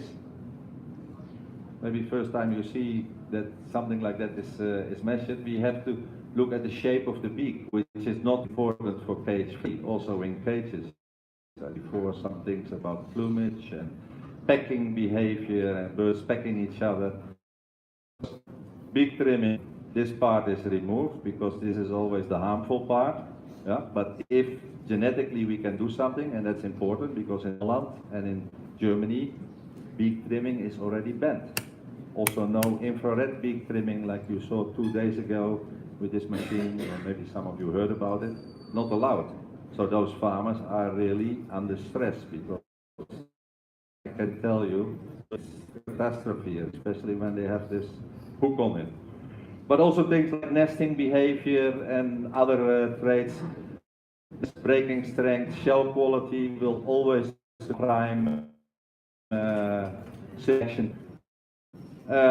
What's also important is that we make estimations for heritability. Heritability is an indicator how much of the variation is actually due to genetics, to put it simply. You have two extremes, it's either zero, so if you select for something and it's almost zero, you will make no progress. Or in the best case, it's 1, but most of the traits, they are somewhere in between. If you look high heritable traits, egg weight, for instance, it's easy to change from generation to generation. And as I already mentioned, livability is relatively low. Egg numbers, productivity is average, so we can make relatively good progress. Here you have some of these values. We always look in all our lines. Yeah? We have usually the chicken which you have in your farm are composed from 4 lines, A, B, C, D, in order also to see, okay, if we want to improve shell strength, it's likely to make more progress in the B position because it is highly heritable. The other ones are a little bit lower, so then you focus this line on shell strength. which is also shell strength trait. Better to do it in the A position. Comb size is also an issue. You say, well, who cares about comb size? The Chinese like to have a bigger comb. But again, in Europe, we are not allowed to mutilate. So in white around you, it's better to cut the combs. It doesn't hurt them. We do it as day old. It's like cutting your nail. Normally that also doesn't hurt. No blood or nothing. To have a big comb, and then one eye might get blind, or they don't mate anymore. But not allowed in terms of animal welfare. Not for browns. It's just in the white leghorn. So we have to pay attention to that, because if people have only males with full comb and the comb is too big, they get no fertility. Of course, it doesn't work. And there's more traits which are included now. Correlations, of course, are also important, but between shell strength trait or dynamic trait. So if you make progress in one, you also want to make progress in other important traits. So nowadays, as you have seen, with the new techniques and with better computer programs, we are easier making faster progress, and we also have the possibility to include new traits and make quick progress with new systems, like you just saw, beak shape, plumage condition, all those things, which is of course important to serve the customers. And like you see, here is just some examples just from genomics. Most of the important traits we have, we really gain a lot by using this technique. Two more minutes. Two more minutes? Okay. I think we'll get there.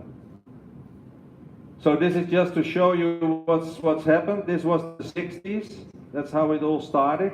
Moving it around so the birds are not exposed to the same soil all the time. And this is 2018. It looks a little bit more modern, but it's basically the same. And the birds here, I can assure you, they produce much more eggs than those ones did. But we go back in the future, or back in the past.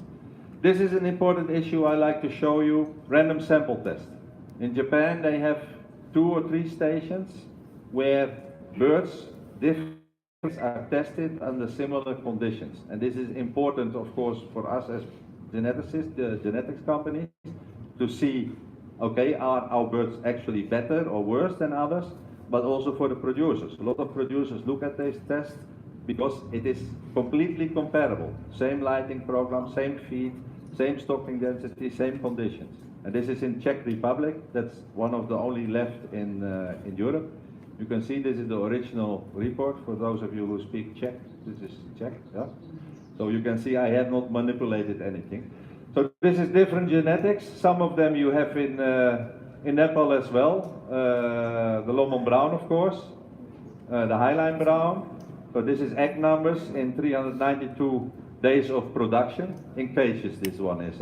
They also do alternative, but this is the one I choose only from cages.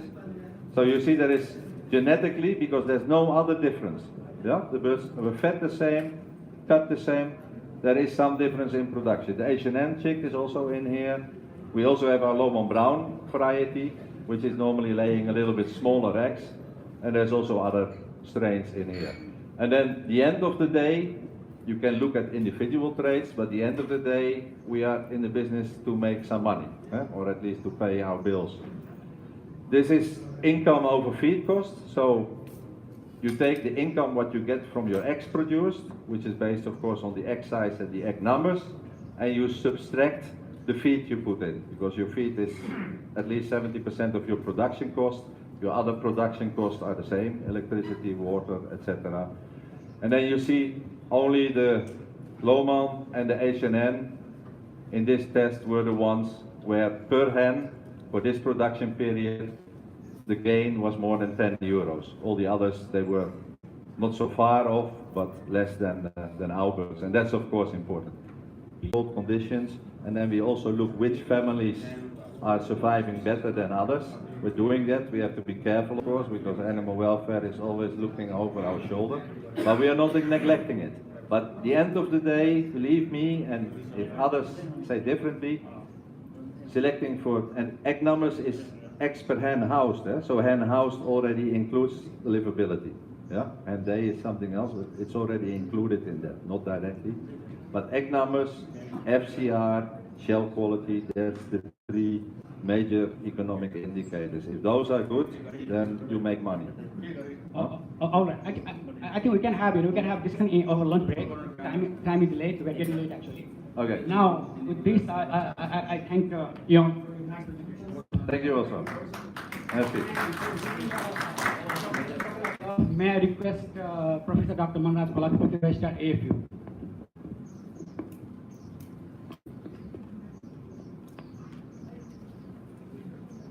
I hope it's my size.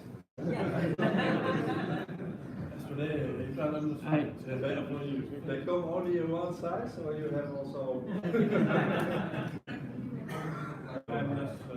And in the meantime, to just make use of time, I'm requesting Dr. V.K. Saxena for his third and last keynote speech.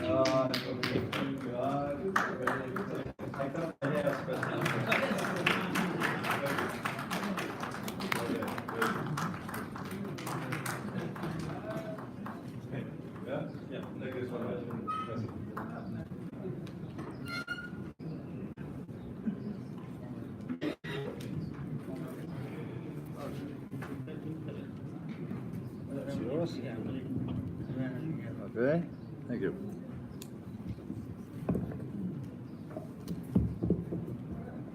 Presentation.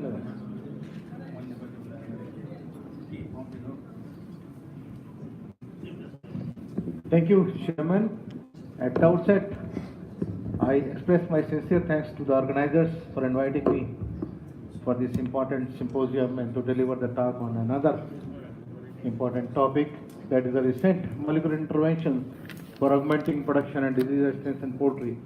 Since these are the two diverse areas, the disease resistance and production, as you have been seeing from last few presentations. So to sum up in 30 minutes, it will be difficult, but I'll try. So just give you a brief, summary of the production, contribution of poultry in production and R&D. Poultry is not only a food animal, but has been a very good model, laboratory model for various experiments that have been done in poultry, where R&D has been done on poultry. And as such, if you see, several Nobel Prize have been bagged in poultry, the work that has been done in poultry.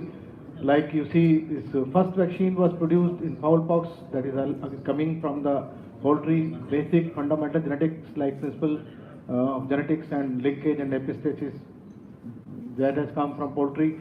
Nobel Prize for this Rouse sarcoma has been given to Rouse in 1911.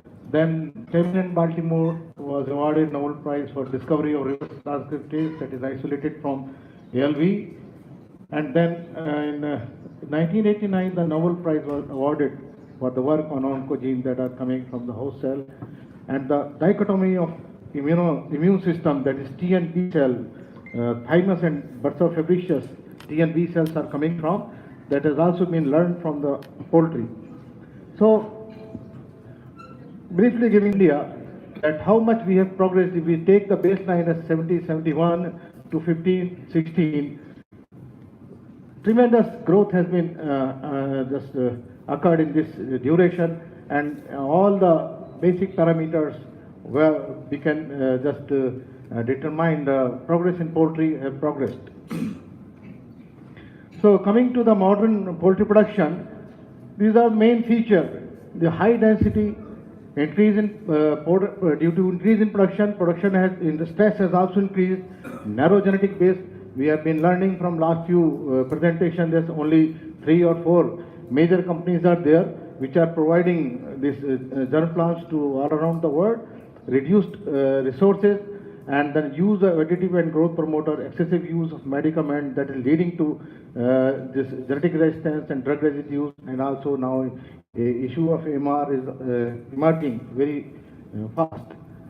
So the basic resources like water, land and feed, they are being shared by human beings and animals, including poultry, and all these 3 basic resources because they are being shared, there is a stiff fight among the human and this livestock, like maize is being consumed by human and also being used in various other commodities by for human.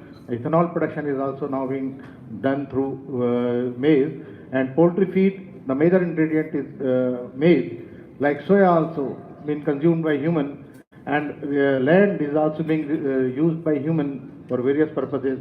So all this scenario, they want us to have more productivity forward, and for that we need to have more refined tools to measure the genetic variability, because long-term selection program has been going on in poultry, so most of the genetic variability has already been consumed. So we need to have refined program tools to just measure the genetic variability, then converging the conventional and advanced molecular tool to have faster gains, then increasing the livestock production per livestock production, and by increasing productivity per individual. Next. So in this one slide, I have tried to summarize the disease resistance, how it has been taking place, and how the situation is becoming grave day by day. If we take the production and health, they are the two facets of a coin. If we take the animal production system or the poultry production system as a coin, then production and health, they are the two facets. Without production, animal production system cannot sustain, and without good health, the production cannot occur. So they just complement each other. What we are doing, we are primarily selecting for last few decades for production traits, these traits. All thrust is on production traits. And these immunocompetence traits or disease resistance traits, they have been ignored totally, and that is leading to the lowering down of genetic resistance in the hiding stocks, and that is also supporting to the pathogen. And this is the another component, that is the environment in which the two protagonists, that is the pathogen and the host, they are living, and a continuous fight in the host and pathogen is going on for their survival. Pathogen is becoming more pathogenic, and host is trying to evolve its immune system and resist the infection, coming all through from the environment. And in this fight, sometimes pathogen wins, depending on the support of the environment as well as the composition, genetic composition of the host. So what indirectly we are doing, we are supporting the unfit genotype through man-made interventions, and that includes vaccination. We are doing vaccination, and that is resulting in increase in virulence and vaccine failure, and new variants of pathogens are coming, as we are seeing in H5N1, even influenza, and like our anti vaccine, they are becoming virulent, very virulent. Like IID, we are adding plus in each generation, so virus is getting more and more virulent. And medication is another intervention by which we can control the infection, but that is leading to the drug residues and drug resistance, and also the MR. Then isolation, it is not very effective, very expensive also, and it cannot contain many diseases. Another intervention advocated, or the strategy advocated, is the indirect selection to increase the genetic resistance, and that is the best long-term strategy that has been suggested. And in that, we are supporting the genetics of the host. And for this purpose, we need to analyze the disease pathways and identification of genes conferring the disease resistance. And what we require to just go ahead with the work, we are doing some R&D on disease resistance, need to have divergent group. For any genetic analysis, we need to have very diverse group. Like if we are analyzing body weight, we need to have high body weight and low body weight line. Similarly, for this disease resistance, we have to have susceptible and resistance line. And by analyzing them through various tools, we can just arrive or find out some of the gene or genetic variant that are just controlling or regulating those diseases. And various traits we can measure in this course, and like mortality, POC or fecal egg count, mean death time, antibody response to various pathogens, CMI response, pathogenic load, and all that. And first classical experiment. Earlier, people were not thinking that disease resistance is having a genetic predisposition or not. So this was the first classical experiment that was taken up during 1932 by Lambert. In that, he selected the birds for 5 generations against S. gallinatum infection. And after 5 generations of selection, he found that in selected birds, the generation-wide mortality reduced quite a lot compared to the control. And another very, very classical experiment that is enumerated in the, you see, textbook also, that is Hutt and Cole. For 20 years, they continuously selected for lymphomatosis. And in that, ultimately, they developed the resistant and susceptible line. The mortality reduced to negligible and also the protection increased. Whereas in susceptible line, mortality increased up to 50%. So these two classical experiments, they prove that disease resistance has a genetic predisposition. So what occurs? The feed the bird is consuming is divided into production and immunity and anti-stress responses. And in that process, we are channelizing all the resources of the poultry for production and not leaving much energy coming out of this feed consumed for immunity and anti-stress responses to be just undertaken by the bird. So ultimately, this part is becoming weak and weaker, and we are emphasizing only this part. So now, if we want to have a robust bird, or the bird with a robust genetic makeup to sustain in this environment which is having myriad of pathogens, we should have to have the genes identified that are involved in growth and immunity pathways. An application of advanced tool is required for identification of these genes, and ultimately those genes can be, or the QTLs may be further used for genetic manipulation of our stocks. So what conventional breeding has been doing so far, of course, we have got tremendous, progress in poultry through conventional tools, and it was basically depending on estimation of breeding values of males and female, that was the best one to be the parent, and infinitesimal model that assumes that trait is affected by large number of genes that are infinite in number and all are unlinked with very small and additive effects. So this infinitesimal model, that is the basis for our conventional theories, that itself suffers from several limitations or bottlenecks. First of all, it is the assumption that genes are unlinked. In practical situation, genes are not unlinked. Whatever genes we are, taking for production trait or the additive genes, they are linked. Most of them are linked, so they are affecting the assumption, and not the result coming are not as accurate as we used to get. And another thing is the small and additive effect. It is not true. Some genes are having more effect, some genes are having less effect. So some genes are having larger, proportion of variation compared to the other.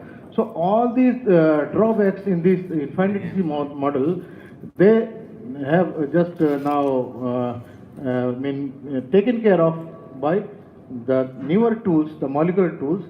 That is what we call as genomic selection, that I'll discuss in my next slides. Now, augmenting the disease resistance and production without compromising production is a very, very difficult task, because most of the traits, they are inversely correlated. So under this situation, the conventional genetic breeding is one approach in which the ongoing selection program, we can incorporate some of the production and immunity traits also. And another is the genomic approaches in which QTL identification through genome-wide scans and candidate gene analysis. If we just ascertain that some of the candidate genes are there, we can just focus on them, and the variants of those genes or the genotypes of those genes can be taken up.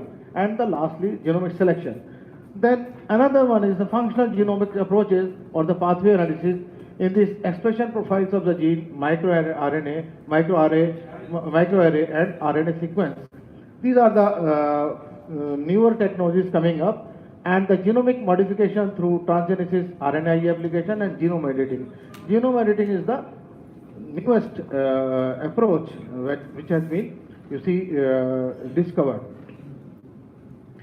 Now, coming to the genomic approaches, you see QTL identification in this, the first basic requirement is the resource population development.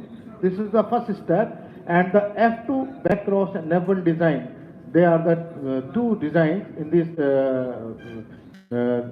resource population development are there. Divergent line, line 1 and line 2, they are crossed, F1 is produced, and F1 is either crossed by one of the parent line, that is the BC design, or F1 is the F2 design. And these resource population having diversity from divergent line, they are used for typing the microsatellite or finding out the microsatellite or the QTLs. And the microsatellites are the markers of the choice for most of the QTL researches. And this STRs or the microsatellites, they should not be more than 40 centimorgan apart to detect the QTL. And statistical analysis like ANOVA is a preferred method using LSML, least square maximum likelihood model, and this is the simplest statistical procedure. Now, several work has been done in poultry. I have enumerated here, and so far some 700 QTLs have been discovered in poultry. For different 5 group of major traits are there: growth, egg production, disease resistance, behavior, and metabolic trait.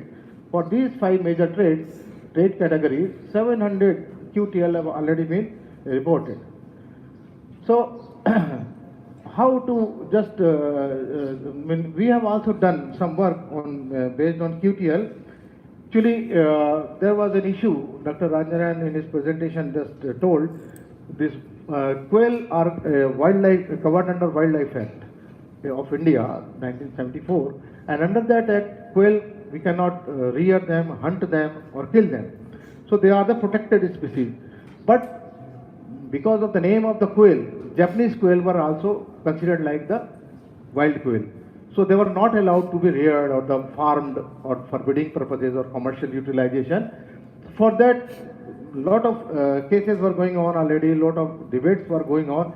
People were trying to convince they are having phenotypic variations, higher body weight in Japanese quail, lower body weight in wild quail, their size is different, their wing vein is different, their color pattern is different, all those things were there, but it was not settled. So I just thought of that, why not to just find out some STRs to differentiate the wild and this Japanese quail. So for this experiment was planned. We just synthesized 20 trinucleotide and 6 dinucleotide tandem repeat primers, and they were labeled by Bartin. And the genomic library for both Japanese and wild quail they was prepared, and these labeled probes, they were hybridized and enrichment was done, and this repeat enriched library, they were subject to emulsion PCR under ion torrent sequencer, and the microsatellite repeats were identified using MESA tool, that is microsatellite identification tool. Out of this number of microsatellites we found out. Out of this 50 we selected for wild quail and 50 for Japanese quail. And based on those, we just further shortened the list, and 10 markers for Japanese quail and 9 markers specific to wild quail, they were selected. So now the markers which are specific to this Japanese quail, they can amplify or they can give amplification only with the Japanese quail DNA. And similarly, the wild quail specific markers, they will give the amplification with wild quail only. So this is a classically differentiating that the genome wise, a lot of work has been done under this experiment. I am giving the summary how the genome is differing on the total genome basis, whole genome basis, and the reference genome we took as a chicken because quail genome is not yet sequenced.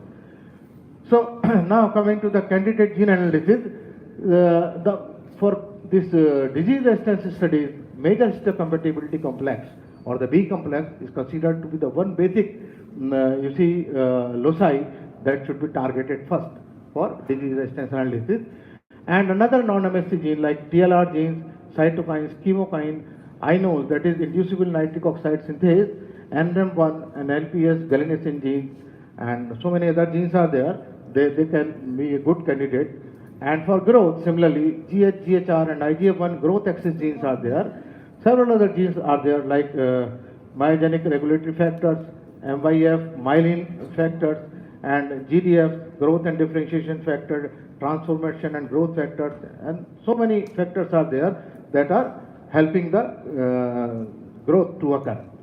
And similarly, leptin and ghrelin gene, leptin is involved in fat metabolism and ghrelin for satiety, the feeling of satiety that stomach is full, don't eat more.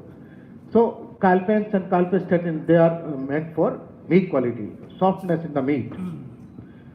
So now, like so many work has been done already targeting the MSC gene, and under this I have enumerated other than MSC also, iNOS, interferon gamma, and several work has already been done. We have also undertaken one experimentation in this you see line, and in which the SNP in interferon gamma promoter has been found associated with anti-vaccine response.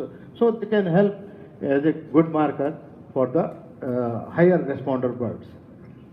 Similarly, for growth also, number of work has been done already.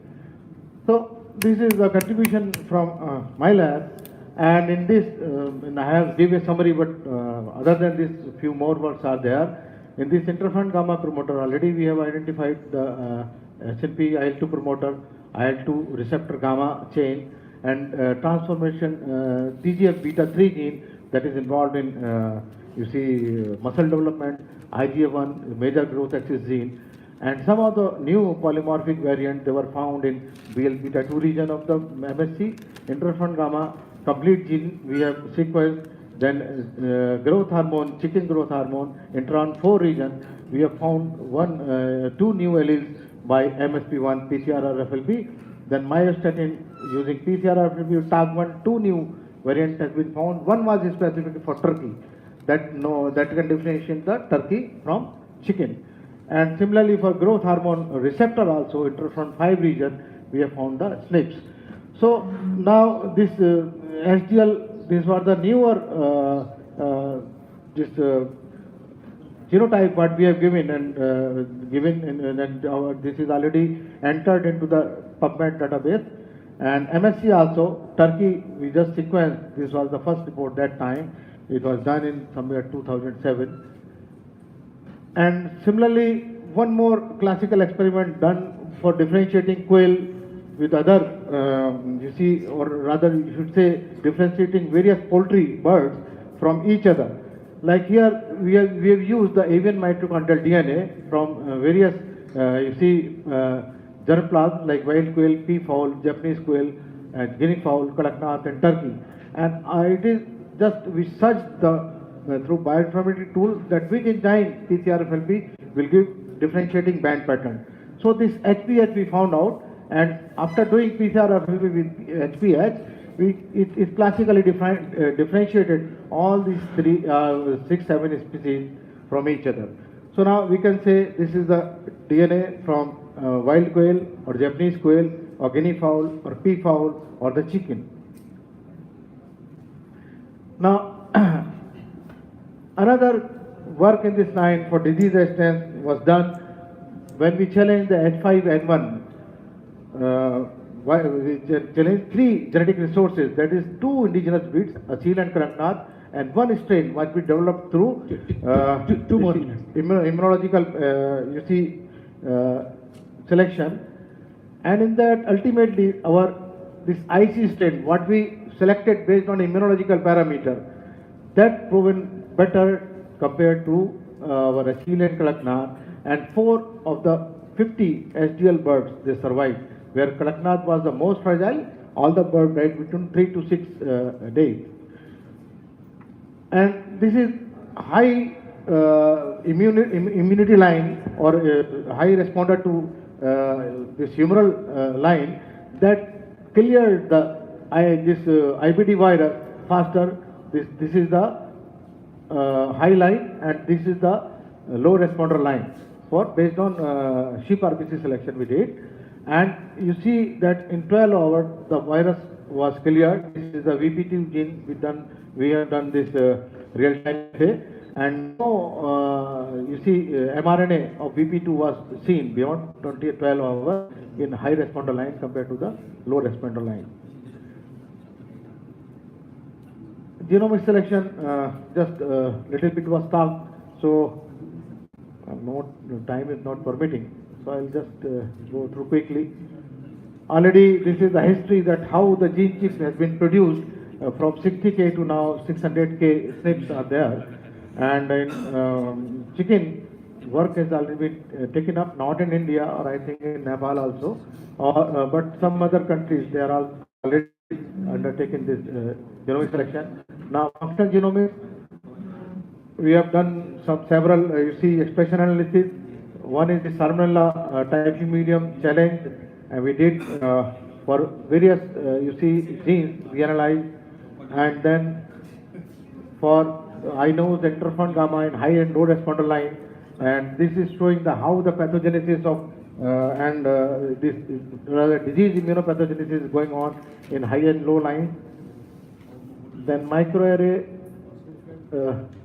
platforms are there. Dr. Saxena, please proceed forward and back. Just summarizing. So these are already some resources available, and one work we have done recently in 2017 where we just analyzed the liver and duodenum through microarray analysis, selected based on high body weight and low body weight.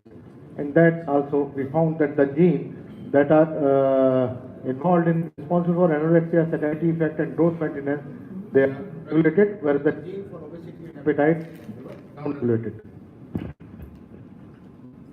This is on and a sequencing, go on. These are the RNAi, already you see so many work have been done in poultry. We have also been doing some work in poultry along with Dr. Bhanjan and myself, and in vitro and in vivo down regulation of certain. These are the 4 genes selected, like TGF-beta, myostatin, TGF-beta4, these are the for growth, and CC and PPS gamma. You see fat metabolism. For this 4 genes were taken, and all these 4 genes down. Let me surprise it. Genomic editing is the recent most technology in which we can edit some part of the gene using these advanced tools like ZFN, zinc finger, talent, or CRISPR-Cas9. Coming to the conclusion.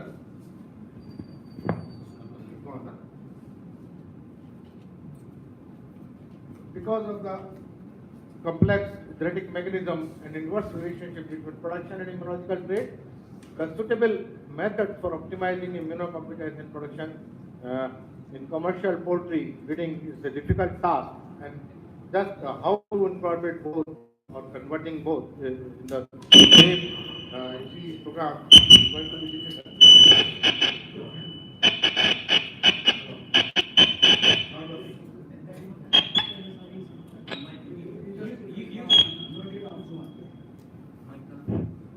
Yeah, enhancement in genetic resistance diseases may be considered because it has been neglected and now it is becoming a problem world over. It is also not possible to stop vaccination and use of medicament all of a sudden, but in phased manner, we should give emphasis first on disease resistance to alleviate the disease resistance status of the individual, and along with that, we should slowly reduce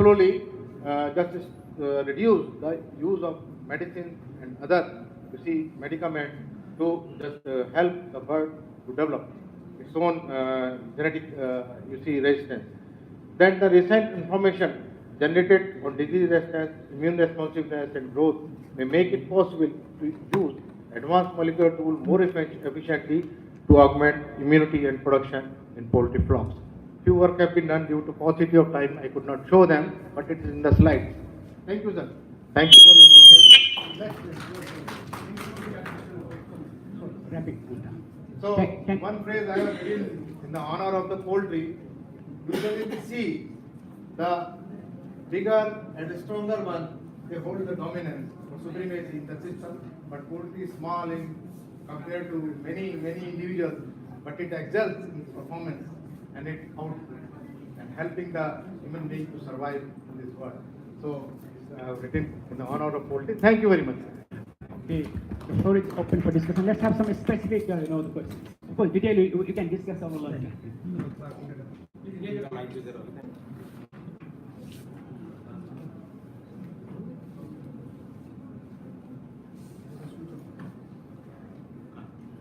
Already correct. New one.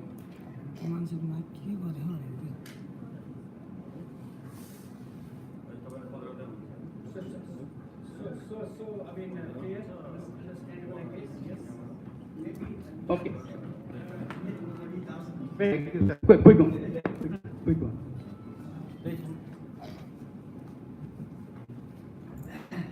Thank you very much, sir. Because I don't have much knowledge on genetics, so the methodology you have given, I could not understand much. But I am thinking that yesterday I have read one case about the pulmonary vascular capacity, and I read one article in a reputed journal that they have isolated or they have some investigation on the gene responsible for the means resistance against this pulmonary vascular capacity. Then one question came to in my mind. Okay, so you have isolated, you manipulate it, so resistance can be removed. So, but it's under investigation. So I am thinking, if you correct that one, means you remove that one, but certainly if you remove that one, then another gene will be responsible for the same disease condition. So what will, because one organ, okay, the lungs you can correct, then again the problem will arise by another gene. So how long, means I'm thinking that we are not going into the main cause, why this is coming. And we are just searching solving the problem in patchwork. So that's why, that's my question. Thank you, sir, for your nice question. Actually, that is a separate area under stress and welfare, what you are talking. And few of the molecular experiment research has already been done in this area also, and not especially for volume of the heart or lung, but the genes that are causing stress.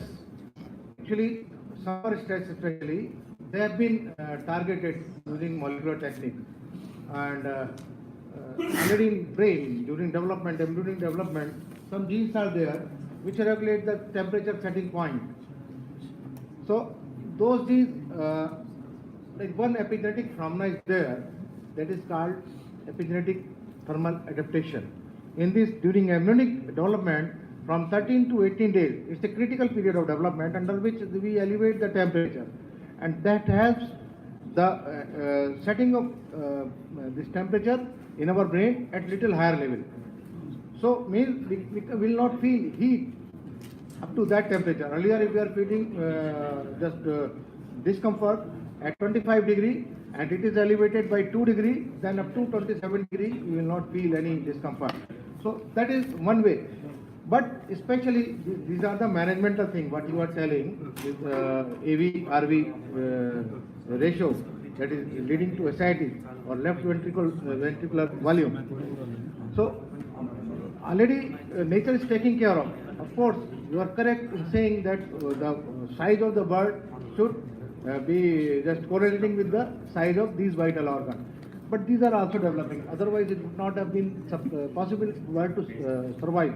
But in higher stressful condition, they are not able to sustain. That's why bird dies. So selection is the only procedure for that. Molecular mechanism I have not yet gone through. Might be in coming time. There would be some gene responsible for their size also comes, and people start working on them. Thank you very much. All right. So let's give him a big. I request Dr. Khadga Singh Bist from Yeshua, Nepal, to give him a token of love. I would request Sarosh Sapkota to present his paper. So he'll be presenting 2 papers, and that would be before lunch actually. We will continue after lunch.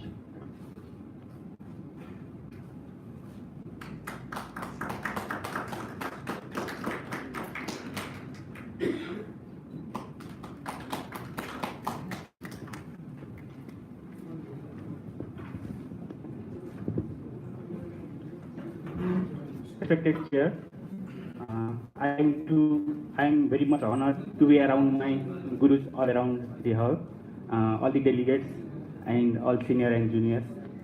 Today I am going to present my paper on phenological genetics of chickens under family poultry production system.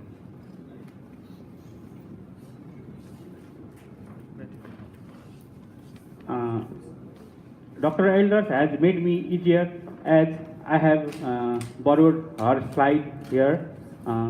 As you go to the remote village for rural poultry production, that is for food security more than income generation. But when you go to the same scenario in the peri-urban or urban area, the situation just goes altered.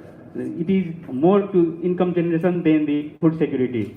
And the family poultry production term, I just point to the synonym for backyard poultry, as this system has secured the family for nutrition, livelihood and economic growth.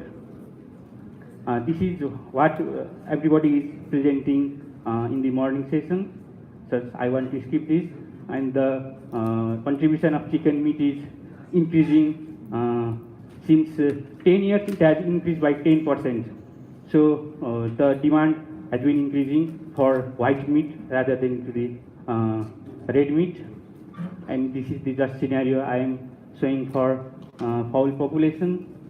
And one interesting thing that DLS has published recently about that we are self-sufficient in egg production, and per capita animal consumption for egg we have exceeded the recommended dose by FAO. That is a good point.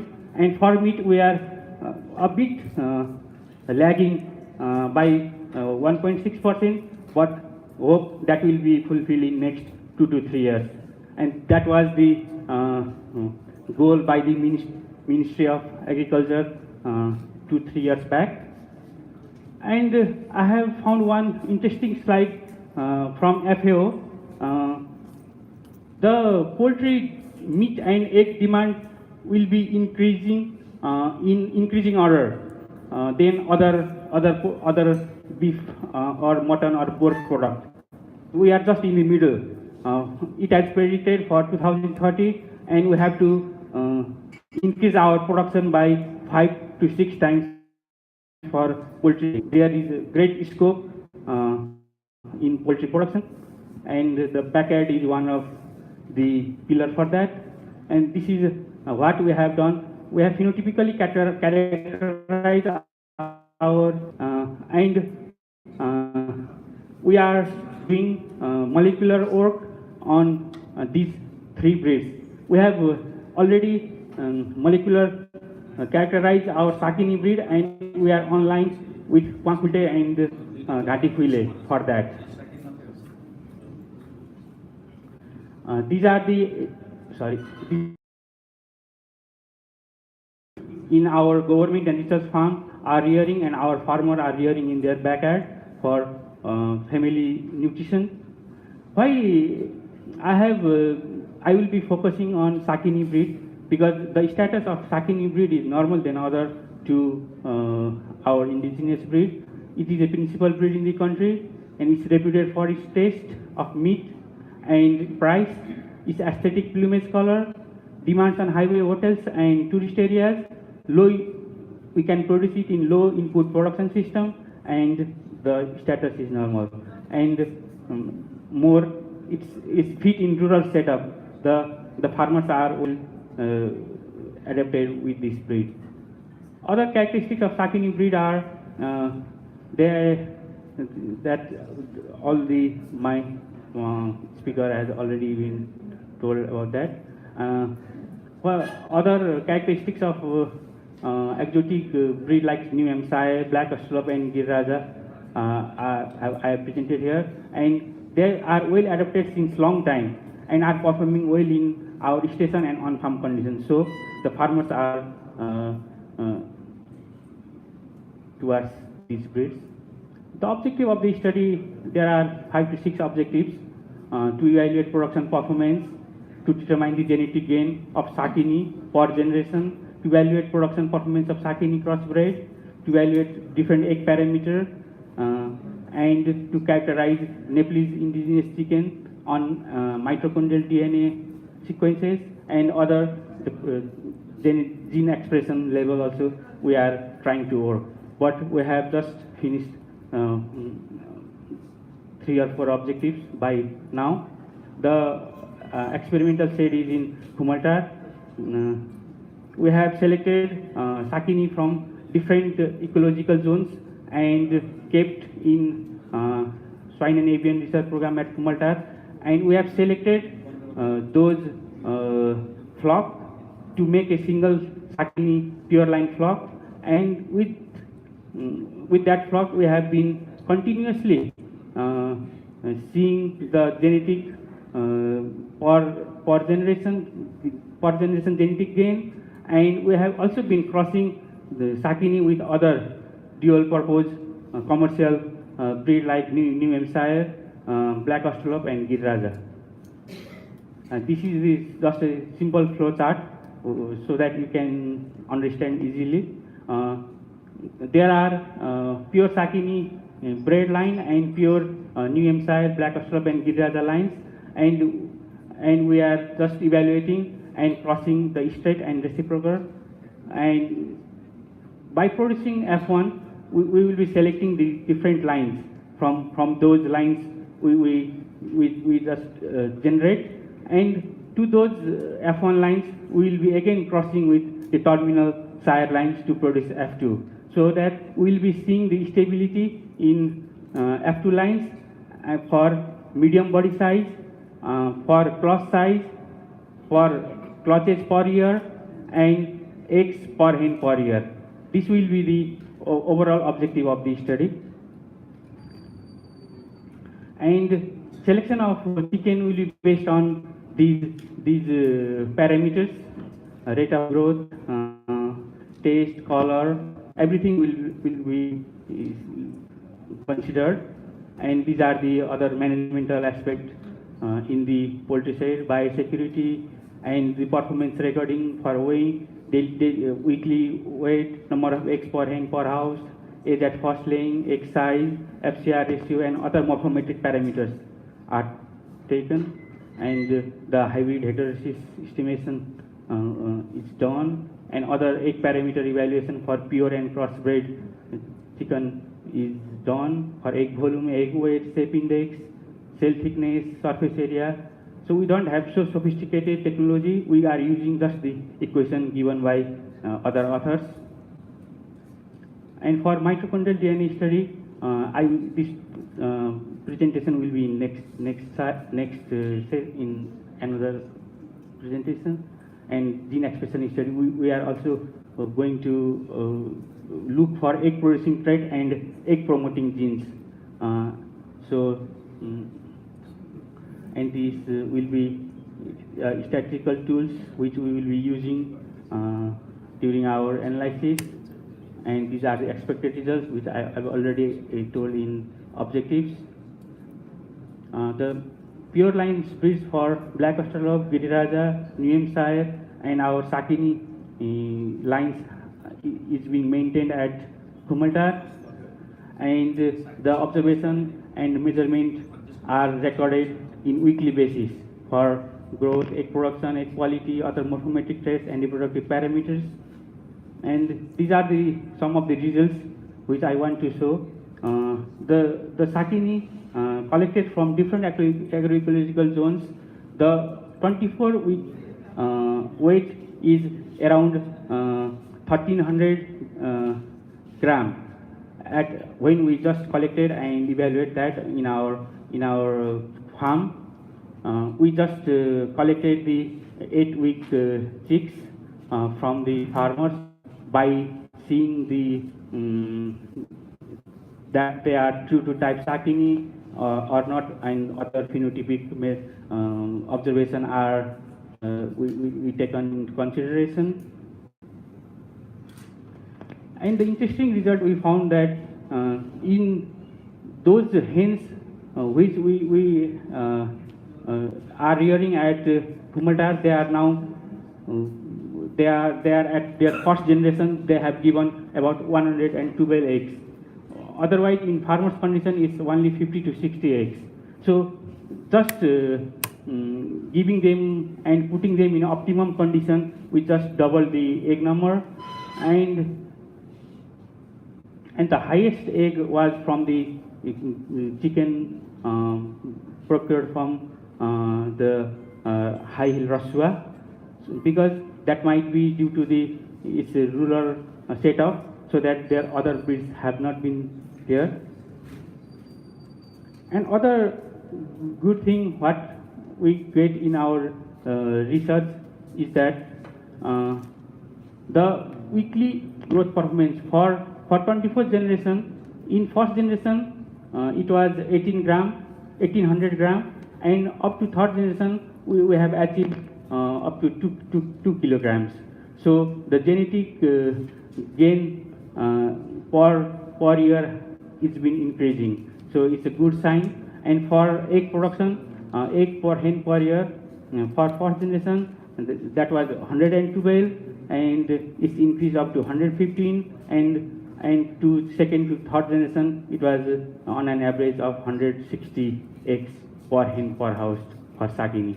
So the results are encouraging, and we are just evaluating the fourth generation Sakini. And these are the results for egg quality parameters for different breeds. These are the paper published, and these are some of the F1 chicks. And we are just using the small research incubator for this research, so that the line do not get mixed up.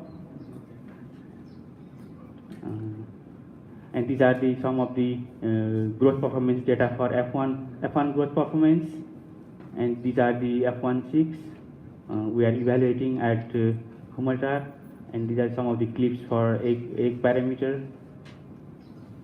And for morphological trait, we have developed a format, and we are taking the morphological traits, as they are the important for selection. And for gene expression study, we have just piloted using these 4 genes, and we have get succeeded.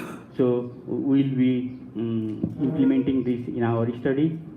I like to acknowledge my chairman and members of advisory committee, dean, PG coordinator, and AFP family, and all these, and Nupani sir from HICAS.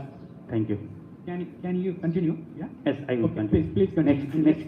Yeah. Let's try to finish in 10 minutes. Yeah. And let's try to finish at least before 2. For lunch. Otherwise, too late actually.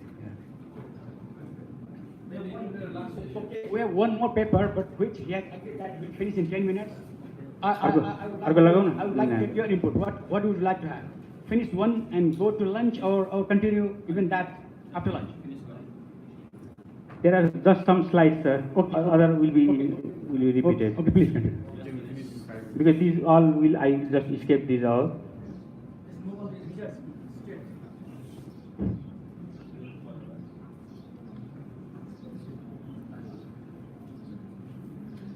We have conducted a genetic diversity study using RATP marker in those Sakini flocks that we have collected in Kumaltar, and we have found a great diversity. There are 6 subgroups of Sakini within the small population. So we are encouraged that there is a great diversity in our Sakini population. The major researchable issues are genetic potentials of indigenous chicken in optimum management system, and are using simple selection tools. Scientific basis on unique characteristics like broodiness, disease resistance, meat quality, and the molecular study to determine the origin genetic differentiation, trait-specific gene, which we can use for mass-assisted selection. And these are the some scientific questions. What is the origin of Nepalese poultry, and what's contribution in global poultry genetic resources and diversity within and between these breeds? These are some of the scientific questions, and now we are just focusing on the origin of the Nepalese poultry. So we have conducted one small research, and we have focused on maternal inheritance of Sakini population, diversity of mitochondrial DNA, which have been widely used to access origin, phylogeny, and population structure of Sakini. This is done first time in Nepal, so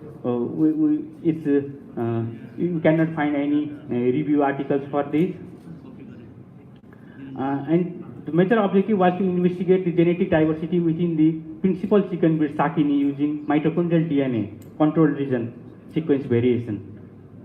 And for this, we have collected the blood samples from 33 Sakini, and we have conducted different laboratory works. We have extracted the DNA, and we have got the sequence, and we have analyzed that. And these population from Central Development Region, we have considered the population from Central Development Region, and there are 33 individuals for that. And DNA amplification and sequencing. For that, 522 base pair long hypervariable segment of D loop of chicken was amplified. These are the D loop primers for forward and reverse. And we have used that primers to amplify the D loop sequence. And analysis was done using Mega4 software and DNA-SP software. And some of the results are 14 haplotypes out of 33 sequences were identified from 23 polymorphic sites with polymorphism between nucleotide 167 and 307. And in our Sakini population, we got 4 haplotypes, A1, E1, E2, and E3.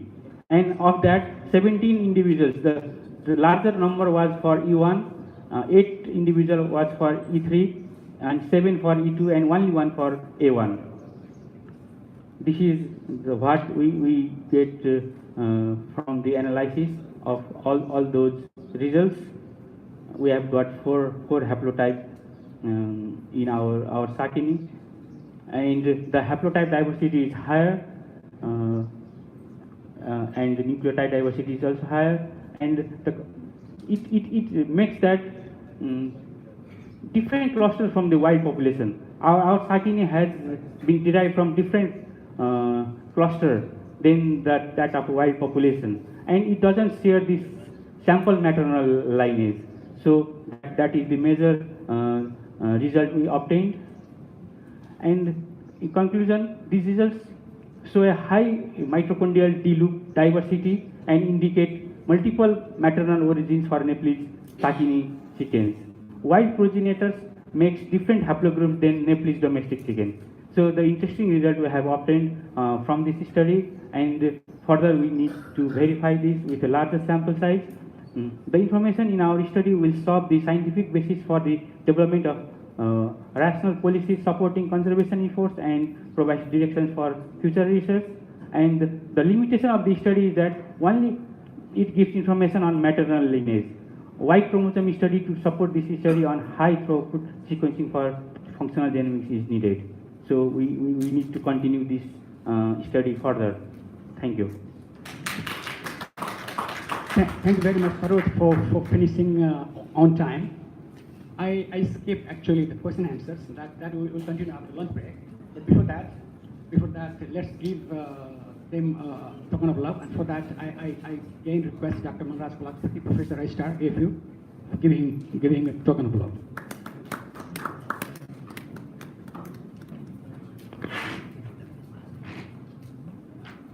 Thank you, sir.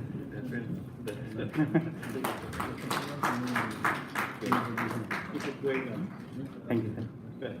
Thank you. So with this, actually, we conclude here for lunch. lunch, and we'll resume the session after lunch, which will be 3:15. So 3:15 we will be here. Thank you very much.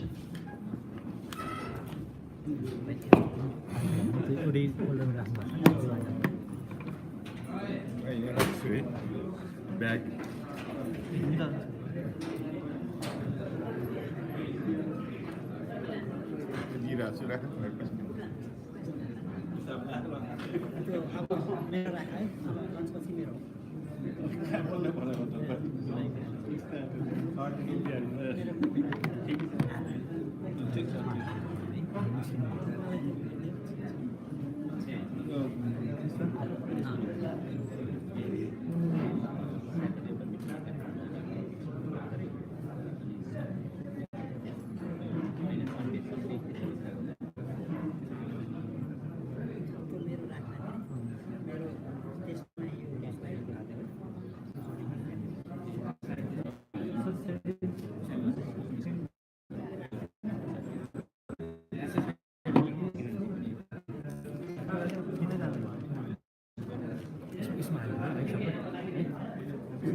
Yo